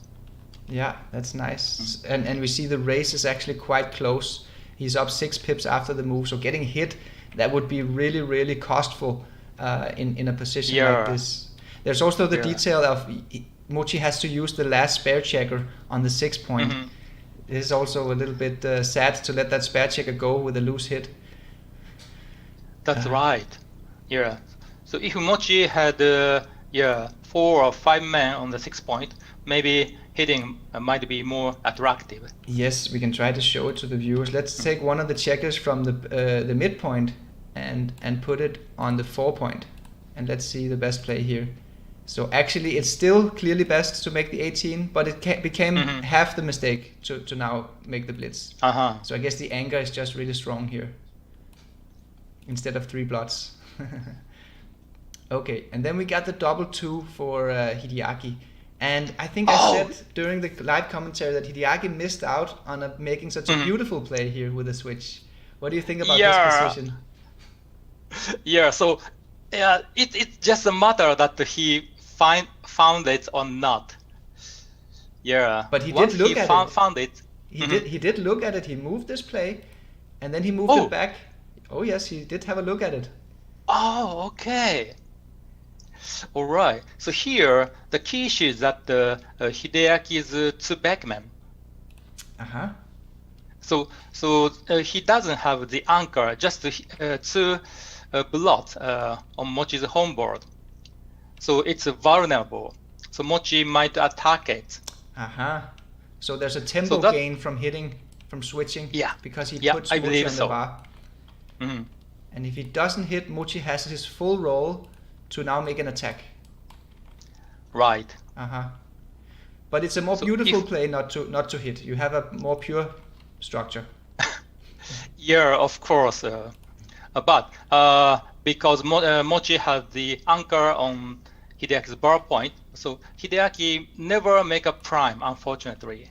That's a great point. Yes, so the anchor from Mochy eliminates all of the prime value of Hideaki, and therefore he might as well go for a blitzing play, because he's never going to make a prime. Yeah. What about the race, Michi? Do you think the race matters here? Oh, honestly, I'm not sure. But race is close, so maybe switching and dancing that gives good benefit to Hideaki's in terms of the race. Yes, I agree. I usually say that racing and blitzing, they go well hand in hand. Oh, but if you're behind in the race, Mike. Then you don't want to play a blitz, then you need to play a prime. So here I think he cannot play a prime because he's actually a little bit ahead in the race, and as you mentioned, the anchor on the bar point from Mochy eliminates the prime. So I think the blitzing play is attractive here as a game plan. That's a good point. But obviously it's a close play, not too big of a mistake.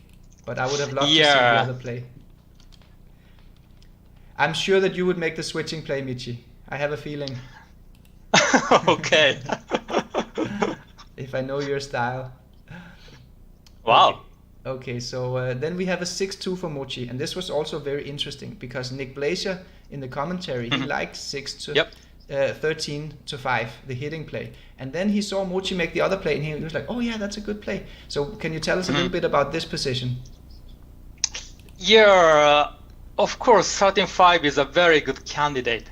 So, but at the same time, 24-18, it also gives good benefit to Mochy. Yeah, because the checker on the 24 point is not comfortable. Yeah, Mochy, the race is almost even. So, yeah, so 24-18 it's a one that Mochy wants to choose. Yes, he's leading 6 pips in the race, so he doesn't want to get stuck all the way on the 24 point. So it's a good point. Yeah. And then after he comes out, he only has 1 deuce, and that is to hit loose. Yes, but it's very close again. You win more gammons with 13-5. This is like 4% more gammon. Yes, that's significant. But you also lose more gammons. Yeah, 3% more gammon loss. So it's close. It's a close play. Let's move on. It is. Let's move on. And then we get this beautiful recube from Hideaki. And Mochy had to think a long time here. Yes! Yeah! What do you think about this position? So when I see this position, okay, it looks a good readable, but still, Hideaki has lots of things to do. Especially he has 2 backmen. Yeah, he has to handle these 2 checkers.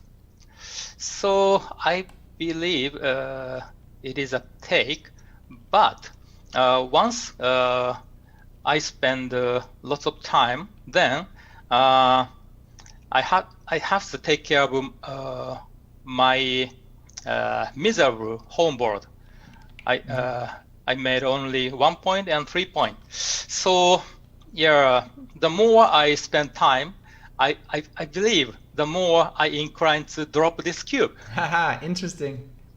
Yes, it's a very, very difficult, this cube. It's a 4 cube. What about the match score with the 4 cube? Is that something? How do you adjust with the match score here compared to a money game, for instance?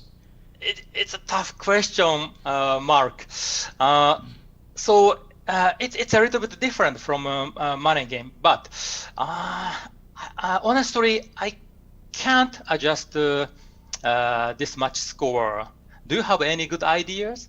I think maybe that the fact that Hideaki will win 8 points on a gammon, it decreases his gammon value a little bit when he redoubles and Mochy takes. But at the same time, you also want to double aggressive because it's a shorter match, and now we're getting closer to the match. So for Hideaki, maybe I'm not really adjusting so much. For Mochy, he definitely needs to take into consideration that it's probably going to be a little bit easier to take here than for money because of the lowered gammon value of Hideaki. Yeah, but probably not too much. I'm not the biggest experts in this money game. I play match scores more by feel. I know some other grandmasters, they like to study all the match equity. So okay, so tricky decision. Mochy found a beautiful take. I think this was a very good play for Mochy to take this cue. Right. Okay, and then do we have anything else interesting here from game 1? Oh yes, then we got the 6-1 here for Mochy. So this is a decision of whether to stay back with the back checker or whether to come out. Yep. And what do you think about this position? Yeah, because Mochy is way behind in the race, so he wanna stay back. Yeah, 24-18 does not fit his game plan. But yeah, Hideaki's home board has a huge threat. It's so dangerous. Yeah. Contrary, Mochy's home board is far from strong. So next turn, Hideaki will be very happy if Mochy's backgammon stays on the 24 point. Yeah. So that's why Mochy should come out. Yes. Yeah, to avoid the gammon. Yeah. Avoid getting attacked. Very good point. I really like that analysis, Michi. Because if you were only playing to win the game in a 1-point match, staying back would be a little bit better. You win 1% more games by staying back. But as you point out, it's just too dangerous in gammons. If you stay back, you're going to lose gammon 22.6% of the time. While as if you come out, it's almost a gammonless position. You only lose a gammon 4.9% of the time. So that's a big difference. It is. Yeah, and Mochy did find the right play here. So he knew this concept. Okay, moving on. Double 3 for Hideaki. He clears, and then we get into a straight race where Hideaki will easily win. But Mochy saves the gammon on a, if I recall, no, just a normal fashion. He saves the gammon. And Hideaki is now up 4-0, and let's move on to game number 2. Sure. So again, we have a little bit of an interesting opening play decision here, Michi. And you wrote the book Opening Concept. So you are a specialist on this type of play. And I have an expression that comes to my mind, something with breaking the mountain. But when I look at this position, but let me hear what you have to say about this 3-2 for Mochy. Oh, yeah. So firstly, I'm happy to break the mountain on the midpoint, because it has 6 man. Wow, it's too many. So probably I play 13-10 and 6-4, unstacking 2 heavy mountains. Yeah, that would be my choice. Yeah, unstack the 2 mountains. Yes, okay, so that's actually the 3rd best play. Mochy found the 2nd best play according to rollout. Obviously, it's very close here. The best play would be the double slot, to slot the 4 and the 5 point. So why is that better than breaking the mountain from the midpoint? Mark. So I now know the result and say of slotting on the 5 point is very valuable, but it's very hard to me. I think I need your help. This is difficult. Obviously, it's very close. I think there's also a tough decision whether to come up with it. Maybe we can discuss about the 2, because Mochy plays 24-22, which actually, when he's down in the race, you don't usually want to step up. So why is it pretty good to step up here with the deuce to the 22 point?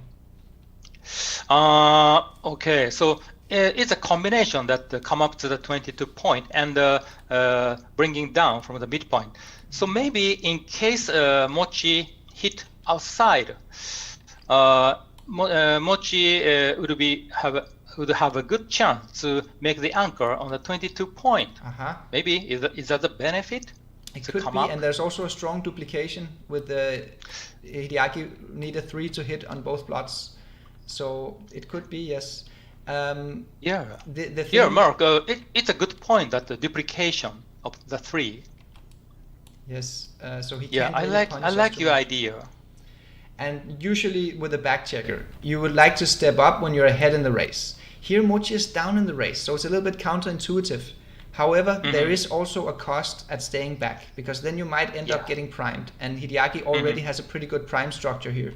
So Mochy is trying to step up and see if he can get lucky to roll a 6 fast and then get into freedom with the back checkers. So I think it's very close, this decision. Anyway, let's move on, Michi, because the next one was also interesting. Now we got a 6-4 for Hideaki, and he found the best play. So what do you think about this move? I believe I would make the 2 point. You would make the 2 point here? Yeah, I think so. Interesting. But why is the other play better, you think? Yeah, of course, it gives very good flexibility to Hideaki. Yeah, now he has a beautiful builders on his 6 point, 7 point, and 8 point. So it must be comfortable and easy to handle his position.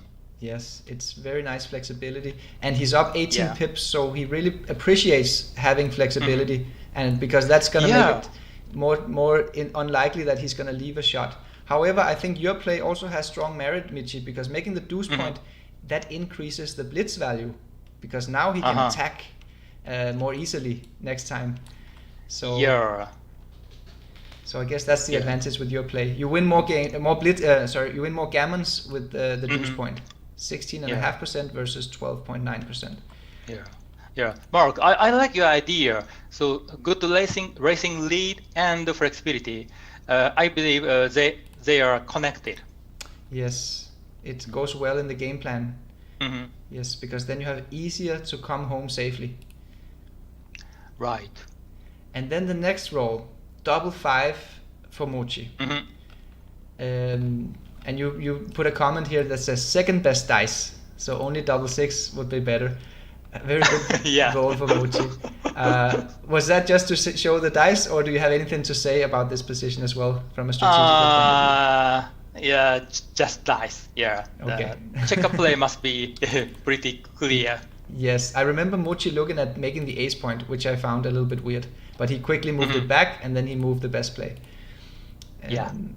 Okay, then there's a small error here from Hideaki that you didn't put a flag on, Michi, but I'm going to ask you anyway. Move 5 for Hideaki, the 4-3 from the bar. It's very close. But he didn't find the best play here. So why do you think that coming out on the 21 point is better? Actually, this checker play took me some time. So I tried to find a good reason. But unfortunately, only the reason I found is that very simple one, which is Mochy wants to come out. He wants to escape because the race, he's up 7 pips in the race. Do you think it's more dangerous to come in on the 21 point than on the 22 point, or is not too much difference in danger? Of course, coming in on the 21 point is more dangerous because Hideaki is happy to attack that checker because it's more important for him. Yeah, it's a more important point. And something that I mentioned during the live commentary was that when you have one man back and you're ahead in the race, so you're fighting to get freedom, then it's a little bit annoying to have blots in your inner board because you might get attacked. So maybe playing 6-3 is maybe not too bad. Usually we think this is an ugly play, but at least it doesn't put any blots in your inner board. What do you think about this consideration? Is it a valid argument? I like it, So Mochy's home board is I can say it's stronger. Both sides has 3 points both, but the Mochi's quality is better. So hitting contest is not bad for him. Yes. Okay. Good. Let's move on. Then what do we have? Let's go to the next flag move here. Okay, you didn't put a flag, Michi, but you made a rollout, so I assume that it's an interesting move. Move 7, the 6-5 for Mochy. Yes. This is actually a very interesting move because they're so different. The top 2 contenders, it's different game plans.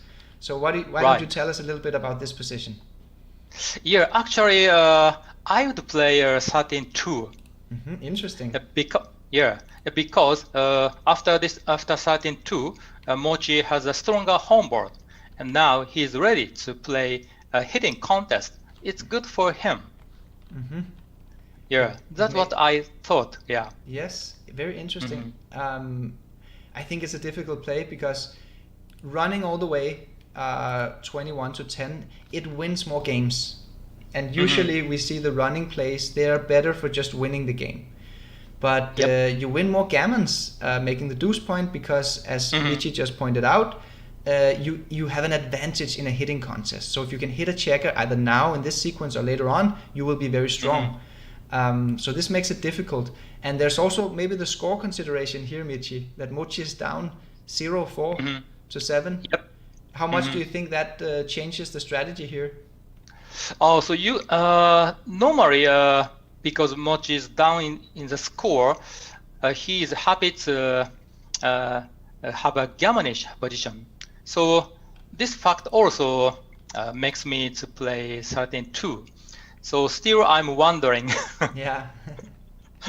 Yeah. Anyway, it's you can see advantages with both plays. I think what made this difficult was that usually when we have close plays, we can compare them to each other. But this one is 2 different game plans, so it's very different, very difficult to compare them. Whereas, for instance, the best play 21-10 and the third play 21-15, 13-8, you can compare them, and then you can figure out, okay, running all the way is a little bit better because we leave fewer shots, and there's a little bit bigger reward when it works out. Maybe also a little bit bigger risk because when we get hit, we prefer to get hit further behind in the board. But all in all, you can compare them. They're very equal. But then 13-2 is just a completely different game plan. So, yeah, tricky decision. Moving on. Then we get down to this 5-1 from Mochi. Not too big of a decision. It's difficult to make a blunder here. But you flagged it, Michi. So what do you think about this position? Because I believe some player just play 8-2, covering the 2 point. Oh yes, that's not a good play. Yep. So why is this such a weak play? Yeah, of course,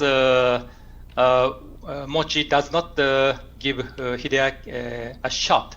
Yeah, but after 8-2, 6-1 will be a pretty bad number for Mochi's. Oh yes. And and with any 6s, Mochi has to break his 8 point.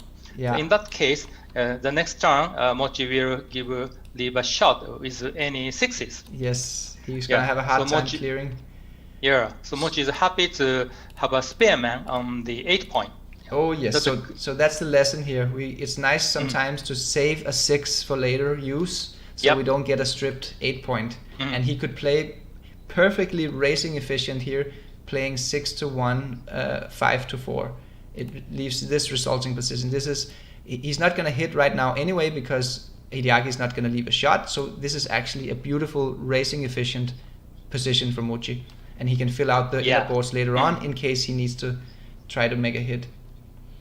Okay. Sure. And then we get this 5-2. Is it the same concept, Michi, or do you think you have anything else to say here with the 5-2? Yeah, I believe this position has a completely same concept. But if Mochi tries to keep his spearman on the 8 point, now he has to play 6-1 and maybe 3-2-1 or something else. Or 6-4. Now 6-4. Oh, sorry, 6-4. Yeah. So now it's not so beautiful. Yes. Yeah. That's why Mochi declined to play the best choice. I actually get it as the second best. I get it in my XG here that it's an 8 millipoint mistake from Mochy. His play. It was a little bit better to save the 6 and then play a little bit more ugly inside of his inner board. But it's close. Yeah. It's the same concept. Save a 6 if you can. Okay, and then we move on here, and then we get this 5-4 for Hideaki, and you put the comment good. Yes. So what is good about this play? Yeah, actually when I see this position, making the ace point is a candidate for me. Yeah, so that means 6-1 and 5-1. Yes. Yeah, but it's a blunder. Oh, it's yes. A clear blunder. Yes, so why is it a blunder? Because next turn, Mochy is likely to leave a shot with any 6s. Yeah, Hideaki would get a shot. In that case, Hideaki wants to have a solid, home board. Home board, yes. So the best play is taking 2 from the 6 point, which only leaves 1 inner blot. In case Mochy rolls a 6 and is forced to play from the midpoint, now Hideaki can play and he only has 1 inner blot instead of 2.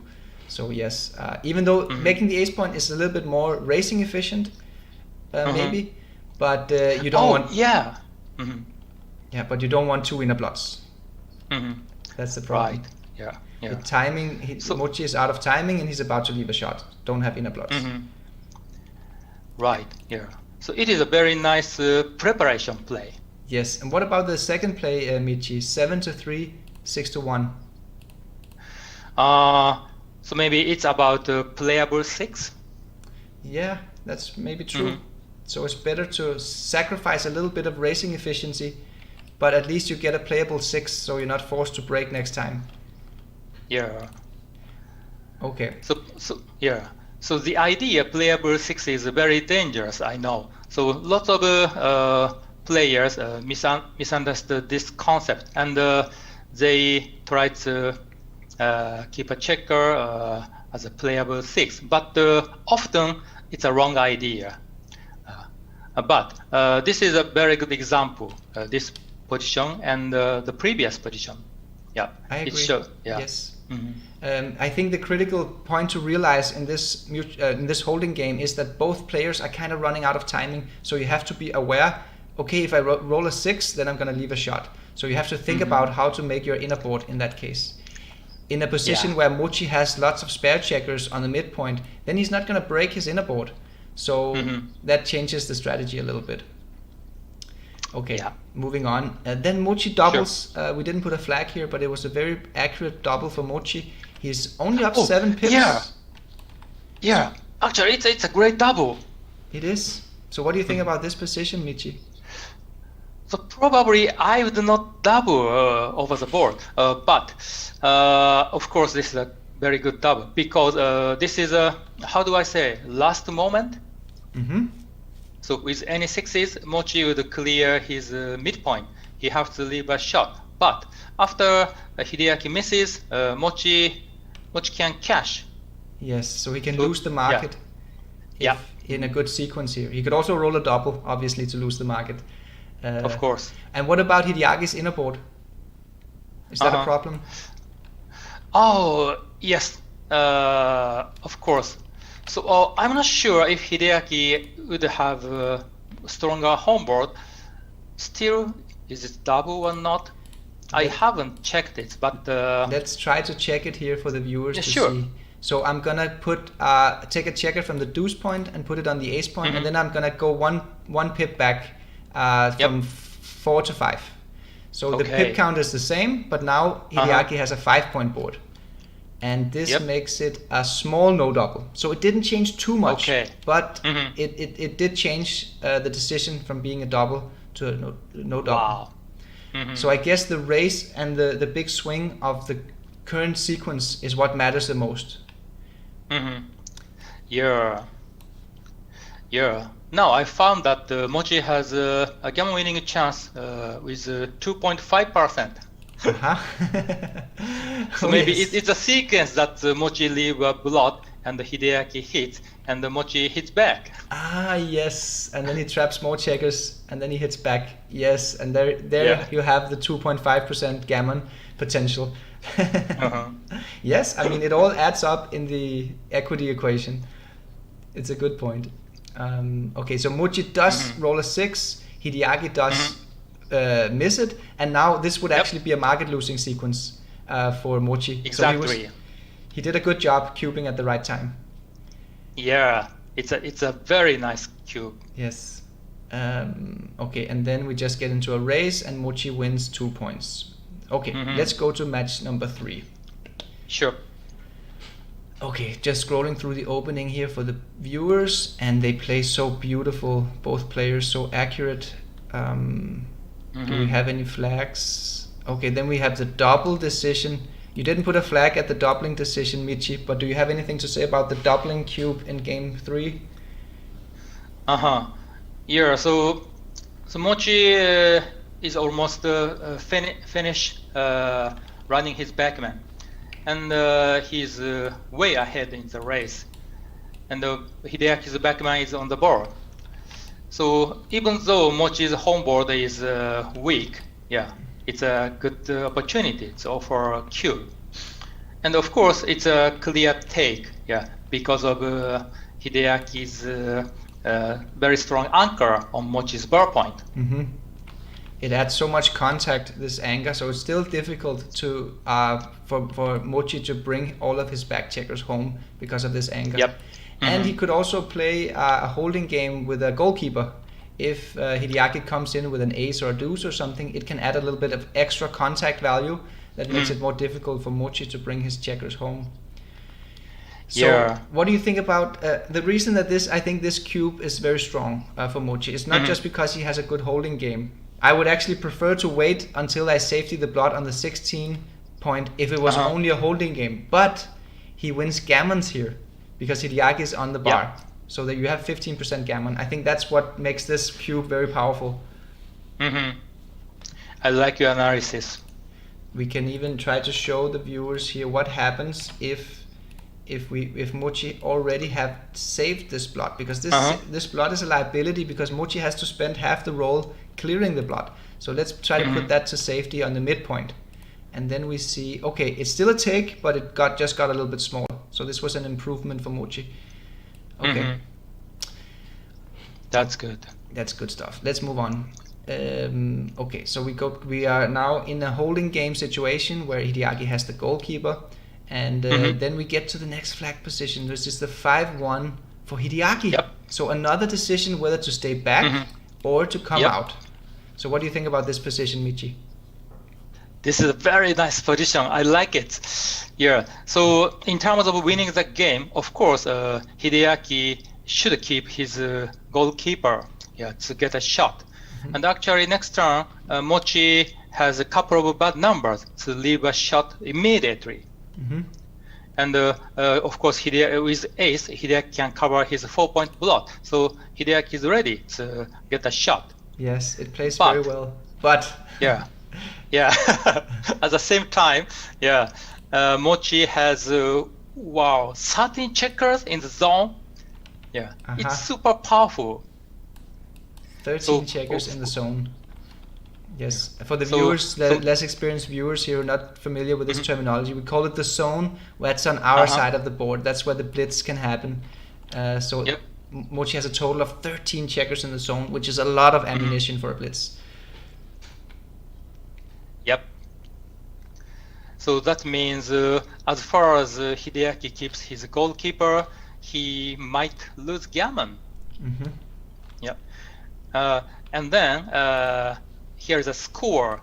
Hideaki is ahead in the score with 4-2, and he's holding 2 cubes. So losing gammon is pretty harmful for him. It's scary. You don't want to lose a gammon here. Yes. So he actually made a brave play here, I think. Yes. And then I see your comment here, Michi, that you wrote in money game. Coming out is wrong with 64 millipoints, so it's actually a bigger mistake to come out in money game. So it's just the score matter. Yes. Yeah. Okay, so you in have the to score avoid you the don't want to gammon. lose a gammon, now you come out. But in a money game, now you want to take the chance. You're trying to win the game, so you stay back. Yeah. Yes. Wow. Backgammon is such a difficult game. It is. By the way, Michi, what do you think is more complicated, money game or match play? Of course, match game. Yeah. Okay.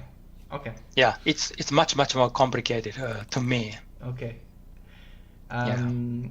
Okay, let's see here. Now we got some interesting decisions because then we got this one 4-2 from Hideaki, and I think Matt Kongaya in the chat shows why doesn't he just clear the midpoint? Because he was looking at some other plays, and eventually he did clear the midpoint. But what's the concept here? What's the idea? Oh, yeah. So I was thinking to slotting on his home board like 5-3, 8-4, something like that. Yeah, but now Mochi is totally ready to attack him. With many combinations, Mochi can make his 2-point. Yes, he's got 4 attackers pointing on the deuce point. So it's very tough situation for him. But so why is it bad to slot when you're being pointed on? Oh, actually, also Mochi have option to, I think, hit the roof or maybe leave a shot in the outfield. So Hideaki would get a shot next turn. Yeah. Let's say Mochi rolls 5-4. He's probably gonna clear the midpoint. Yeah. How about the 5-1? 5-1. I think you make the 5-point. Yeah. Don't you think? I think so too. Yes. But then he would get a shot, Hideaki. Right. Yeah. So in that case, having an inner blot is not so comfortable for him. Yes. Yeah, exactly. Because when you're about to get a shot, it's not. It's annoying to have that inner blot. What about 3-1, Michi? Do you make the 5-point even with 3-1, or is it too much? I believe it's too much. Yeah. Okay. Don't leave a double shot. I think so. Yeah. So and we see this play often, just clearing the midpoint. It just preserves the flexibility. You have many playable spare checkers, lots of mobility, so you don't have to crunch any points. It's a very common play just to clear the midpoint. And as Michi pointed out, it doesn't create an inner blot now that you might get a shot. Okay, next play. And then we do get the 5-1. And he does get the shot. Yes. Yeah. So Mochi could play safely by 6-1 and 4-3. Ooh, but that's of course ugly. That's too ugly. Too ugly. Yes. So the best play is to make the 5-point. Sure. Very good play here. Are you scared of leaving this 3-shot, or is it just a completely automatic play to make the 5-point? Of course, I wish he doesn't hit me, but still, because Mochi has such a strong homeboard accomplished hit. So, still after getting hit, still Mochi can fight. Yes. He has many return shots. Yeah, he has many return shots and also has some prime still. That Hideaki is still getting primed with that back checker. That's right. After Mochi leaves his bar point anchor, Hideaki leaves his bar point anchor. Now Mochi can make a prime. Yes. That's true. Okay. And then we got the 3-1 for Hideaki, and he does hit, of course, he must hit, but then he finds the wrong ace. So why don't you tell us a little bit about this position, Michi, because I think this one is tricky. But actually, honestly, I'm wondering, because this ace, which is 9-8, looks clear to me. Okay. So is it just about minimizing the shots? Yes. Yeah, minimizing the shot and minimizing the number of blots. Yes, so the number of blot here, after the best play, Michi's play, Hideaki has 4 blots, a blot count of 4. After his play, his blot count is 5. And he's outboarded. It's, you want to try to play as safe as possible when you're outboarded like this. I think maybe Hideaki was trying to duplicate deuces, because then a deuce would hit from the midpoint and it would hit with 4-2. but it's I think it's not as important as just lowering the blood count. It's a good point that Hideaki tried to get a good duplication. Oh, I didn't think about it. Yes, I mean I'm just trying to I don't know, I'm speculating what Hideaki was thinking. But maybe that's the reason. Yes, I can ask him later. And maybe he thought that the blood on the 9 point, it's also duplicated with 6-3 from the bar, because it already hits on right. But I like your idea here. I think there's also a conceptual idea here of McGreal's safe versus bold play criteria. This is a decision: do you play safe and try to minimize your blots, or do you play bold and don't care about having 5 blots? And then you have to look at the inner board strength. And here Mochy has the stronger inner board, and therefore Hideaki should play more safe. Exactly, yeah. Okay. And the Mochy has so many return shots from the ball. Yeah, and it's scary. Okay, moving on here. Then you got a rollout with the 4-2 Michi, but you didn't put a flag. Is it interesting to talk about, or is it? Or should we move on? What do you think? Yeah, because I would play 8-4. Leaving the shot. Yeah. Were you surprised because to see? Anyway. Oh, sorry. Go on. Yeah, because after Mochy breaks his home board, Hideaki would be happy to attack him. But it's very close. So I thought, it is, yep. So there must be something to Mochy's play. Yeah, actually before the rollout, 6-2 was better. Okay, interesting. Yeah. So the rollout shows that you want to keep your structure. So with Michi's play here, it looks like this. He keeps his strong inner board. So in case that Hideaki starts hitting, he will have this strong inner board. Whereas Mochi's play, it looks like this. Now Hideaki is just free to attack with 4s and 6s because of the weakness in Mochi's inner board. So yeah, cool little play. Then we get the next one, a 4-2 for Hideaki. And you put a note here that says count numbers 0 to 6. So what do you mean by this? It's just the note for my own. Yeah. Okay. So, but anyway, So hitting is clear, and then I would play 11-9 maybe. But that's a big blunder. It is. So why is this such a weak play? Yeah. Actually, it's not the easy play for me. But of course, Mochy has some jokers like double ace, double twos. Especially double 2 is a crashing number. Oh yes. Yeah.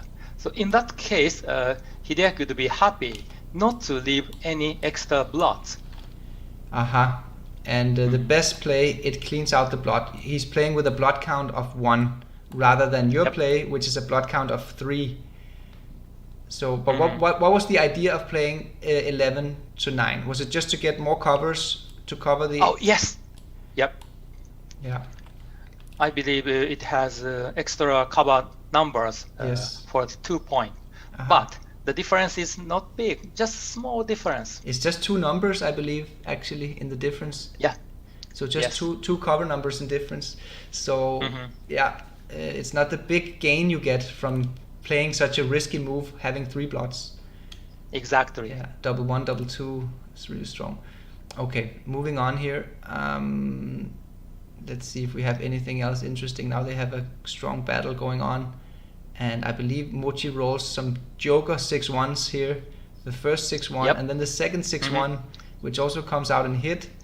Hideaki comes in, and then Mochy rolls a 6-4. Oh, sorry, I forgot the flag. The second 6-1 where Mochy hits with 24-17. Do you have anything to say about this position, Michi, or was it just a joker? It's just joker, but so hitting is clear, and then of course Mochy have to come out to the 18 point. But it's a little bit scary. But of course, to win the game, he have to come out.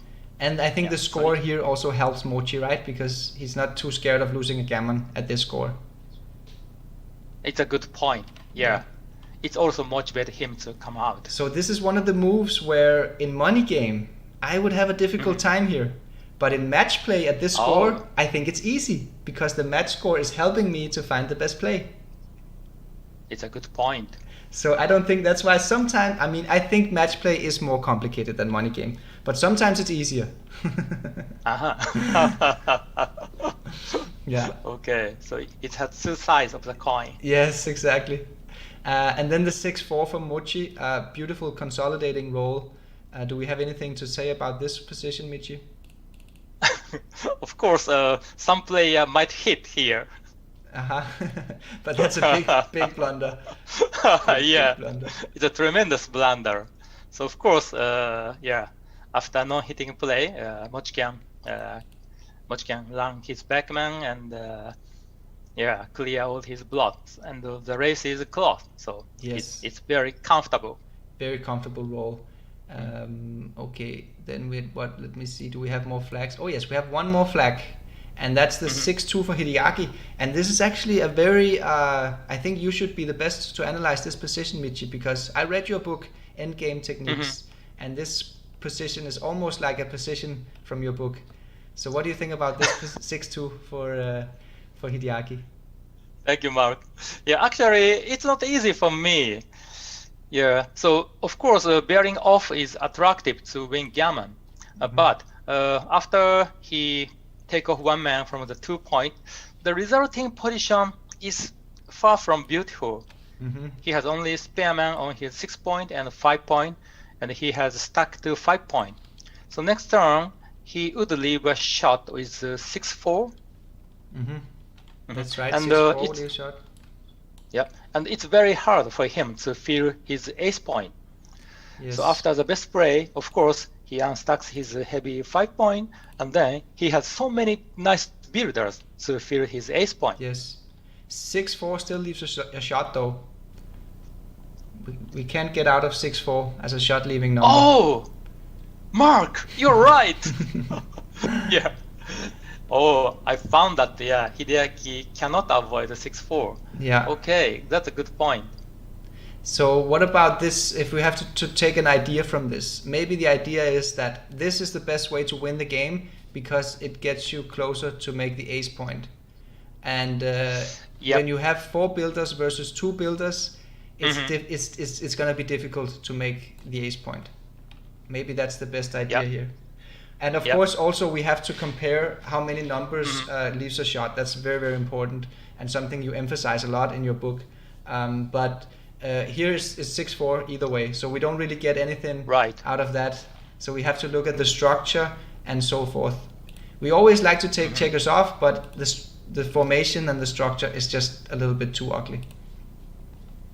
Anything else we want to say about this position, Michi? I think you explained everything, and okay. I really appreciate it. Okay, moving on here. I think this was the last one in this game. Yes, okay. So now Hideaki is up 6-2 Crawford. So let's go to game 4, and it's the final game of the match. The first flag is the 5-1 for Hideaki, and this is actually still in the opening game. It's the 4th game of the roll. So what do you think about this position, Michi? So I'm wondering why he chose to come up to the 18 point, but it's not so bad. Just a tiny error.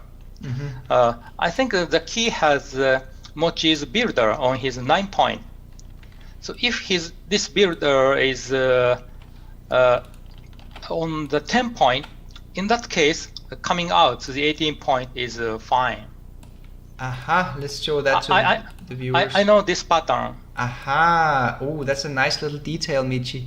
Maybe you can explain to us a little bit why this is the case, that when the builder is on the 10 point, then coming out is good. When it's on the 9 point, then it's not so good to come out. So what's going on here? Oh, okay. So here, after he come out to the 18 point, I believe Mochy has many good numbers to do something. So ace, deuce, 3 is bad, but 4, 5, 6, he can use most of his numbers except 3. Yes, but the 3 still make an inner point, like 3-1, 4-3, and even 5-3, even though it's not a good one. So it's still playable, the 3s. So many good numbers here with the builder on the 9 point. And in the other play... Yeah, continue. Yeah, but after we move a builder from the 10 point, from the 9 point to the 10 point, then Hideaki come up to the 18 point. Then 2s and 4s are not so good for Mochy. That makes a difference. Yes, that's very nice. So it's almost a tactical reason here. We have to be aware, we have to have our eyes open for the small details in the backgammon positions.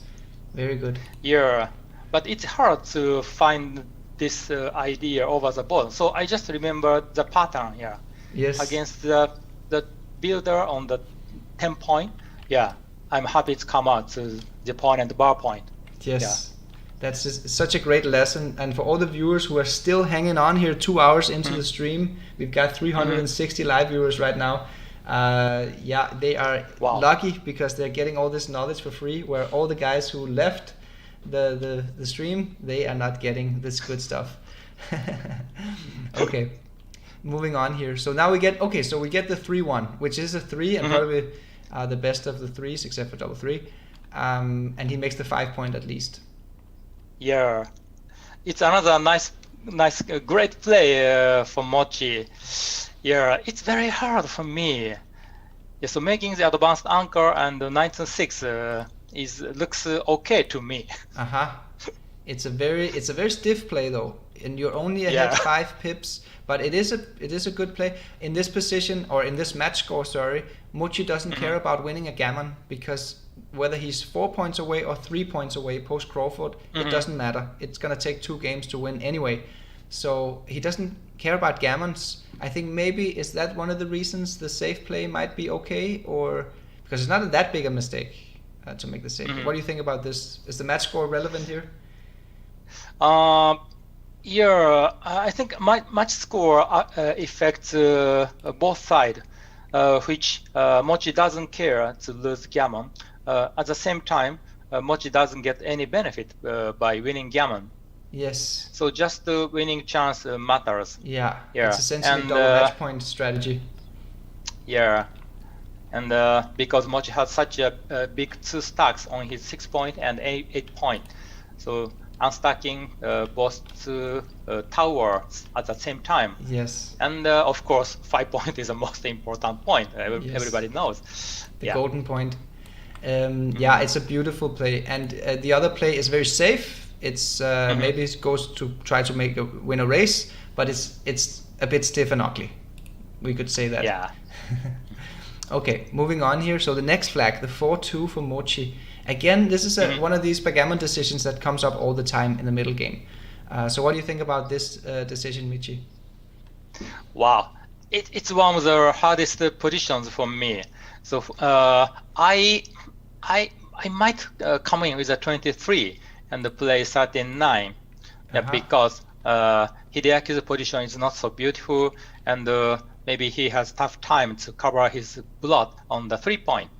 So I want to give pressure on his blood by coming in on the 23 point. That's what I thought over the board. Yeah, I like that analysis. You're pressuring the blood here. He needs to do something about it. Otherwise, you're going to get a direct shot next time. And making the 9 point is also nice. It's a nice little outside blocking point. But the best play is to just make the advanced anchor yourself. So why do you think this is so much better? Because even though Hideaki's home board is not great, but still he has 9 men in the zone, and maybe he has many good combinations to do something, hit on the cover or pointing on blah blah blah. So just coming in on the 21 point is so stable, nothing wrong for him. Yes. And it's not a big deal to leave a blot on the 9 point, because mostly Hideaki cannot hit this blot on the 9 point. No. So it's too loose to break the anchor to hit that blot when you only have a 1 point board with a blot inside. It's very loose. So it's almost for free. That Mochy is not risking anything leaving this blot on the 9 point. What about the race here, Michi? That's got to be a crucial variable, isn't it? Yeah. If Mochy is far behind in the race, maybe coming in on the 23 point might be better. Yes. But here the race is almost even. So just a stable play is not bad for Mochy. Yes. Okay. Moving on. Let's see. We have don't we have more flags here? Even though they played so beautiful. Okay, we got the double 3. That's a small mistake. We don't have to talk about that. Oh, was that the last flag, Michi? It was. We did it. We went through the entire match. Very good. Wow. Michi, thank you so much for coming on this show. I'm sure that the viewers loved it and appreciated it. And if they haven't already smashed the like button, please do. So, Michi, do you have anything to say to the viewers here before we shut down the stream? Wow. So I'm feeling very lucky that you can watch such an excellent match each day, every day. Wow. Yes. So I really appreciate that, Marc. You gave us such a good opportunity. Yes, it's so wonderful. Oh, thank you so much, Michi. I appreciate it. And you were actually quite unlucky because you played so well in the contender tournament and you lost in the finals to Hideaki. So it might as well have been you sitting in the chair instead of Hideaki. But maybe next year. I hope that you're going to be back and compete in the UBC. Yeah, of course. I will try. I will do my best. Yeah, that's good. Okay, guys, let me just finish off this stream here. I'm going to do this. So thank you so much for Grandmaster Michi to coming on and sharing all of this knowledge. It was truly amazing. I've loved this segment of the show, the Secret Grandmaster analysis. It's so fun and cool to see how all these Grandmasters, they think alike yet different. They all have a different approach. They all have different ways of articulating their plays, their logic, their different concepts, different expressions.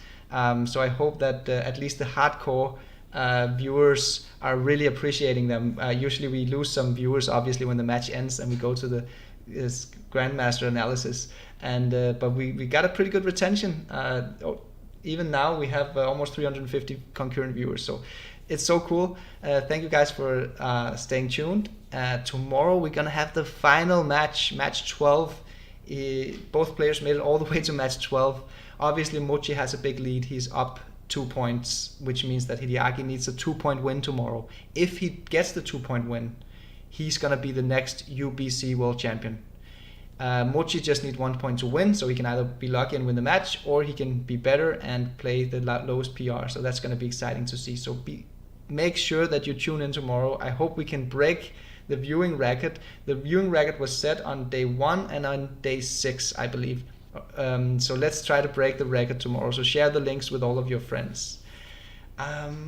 Yes, that's it. What else? Do we have some shout outs today? Shout out to the Danish handball team for making it to the final. They're going to play against Sweden.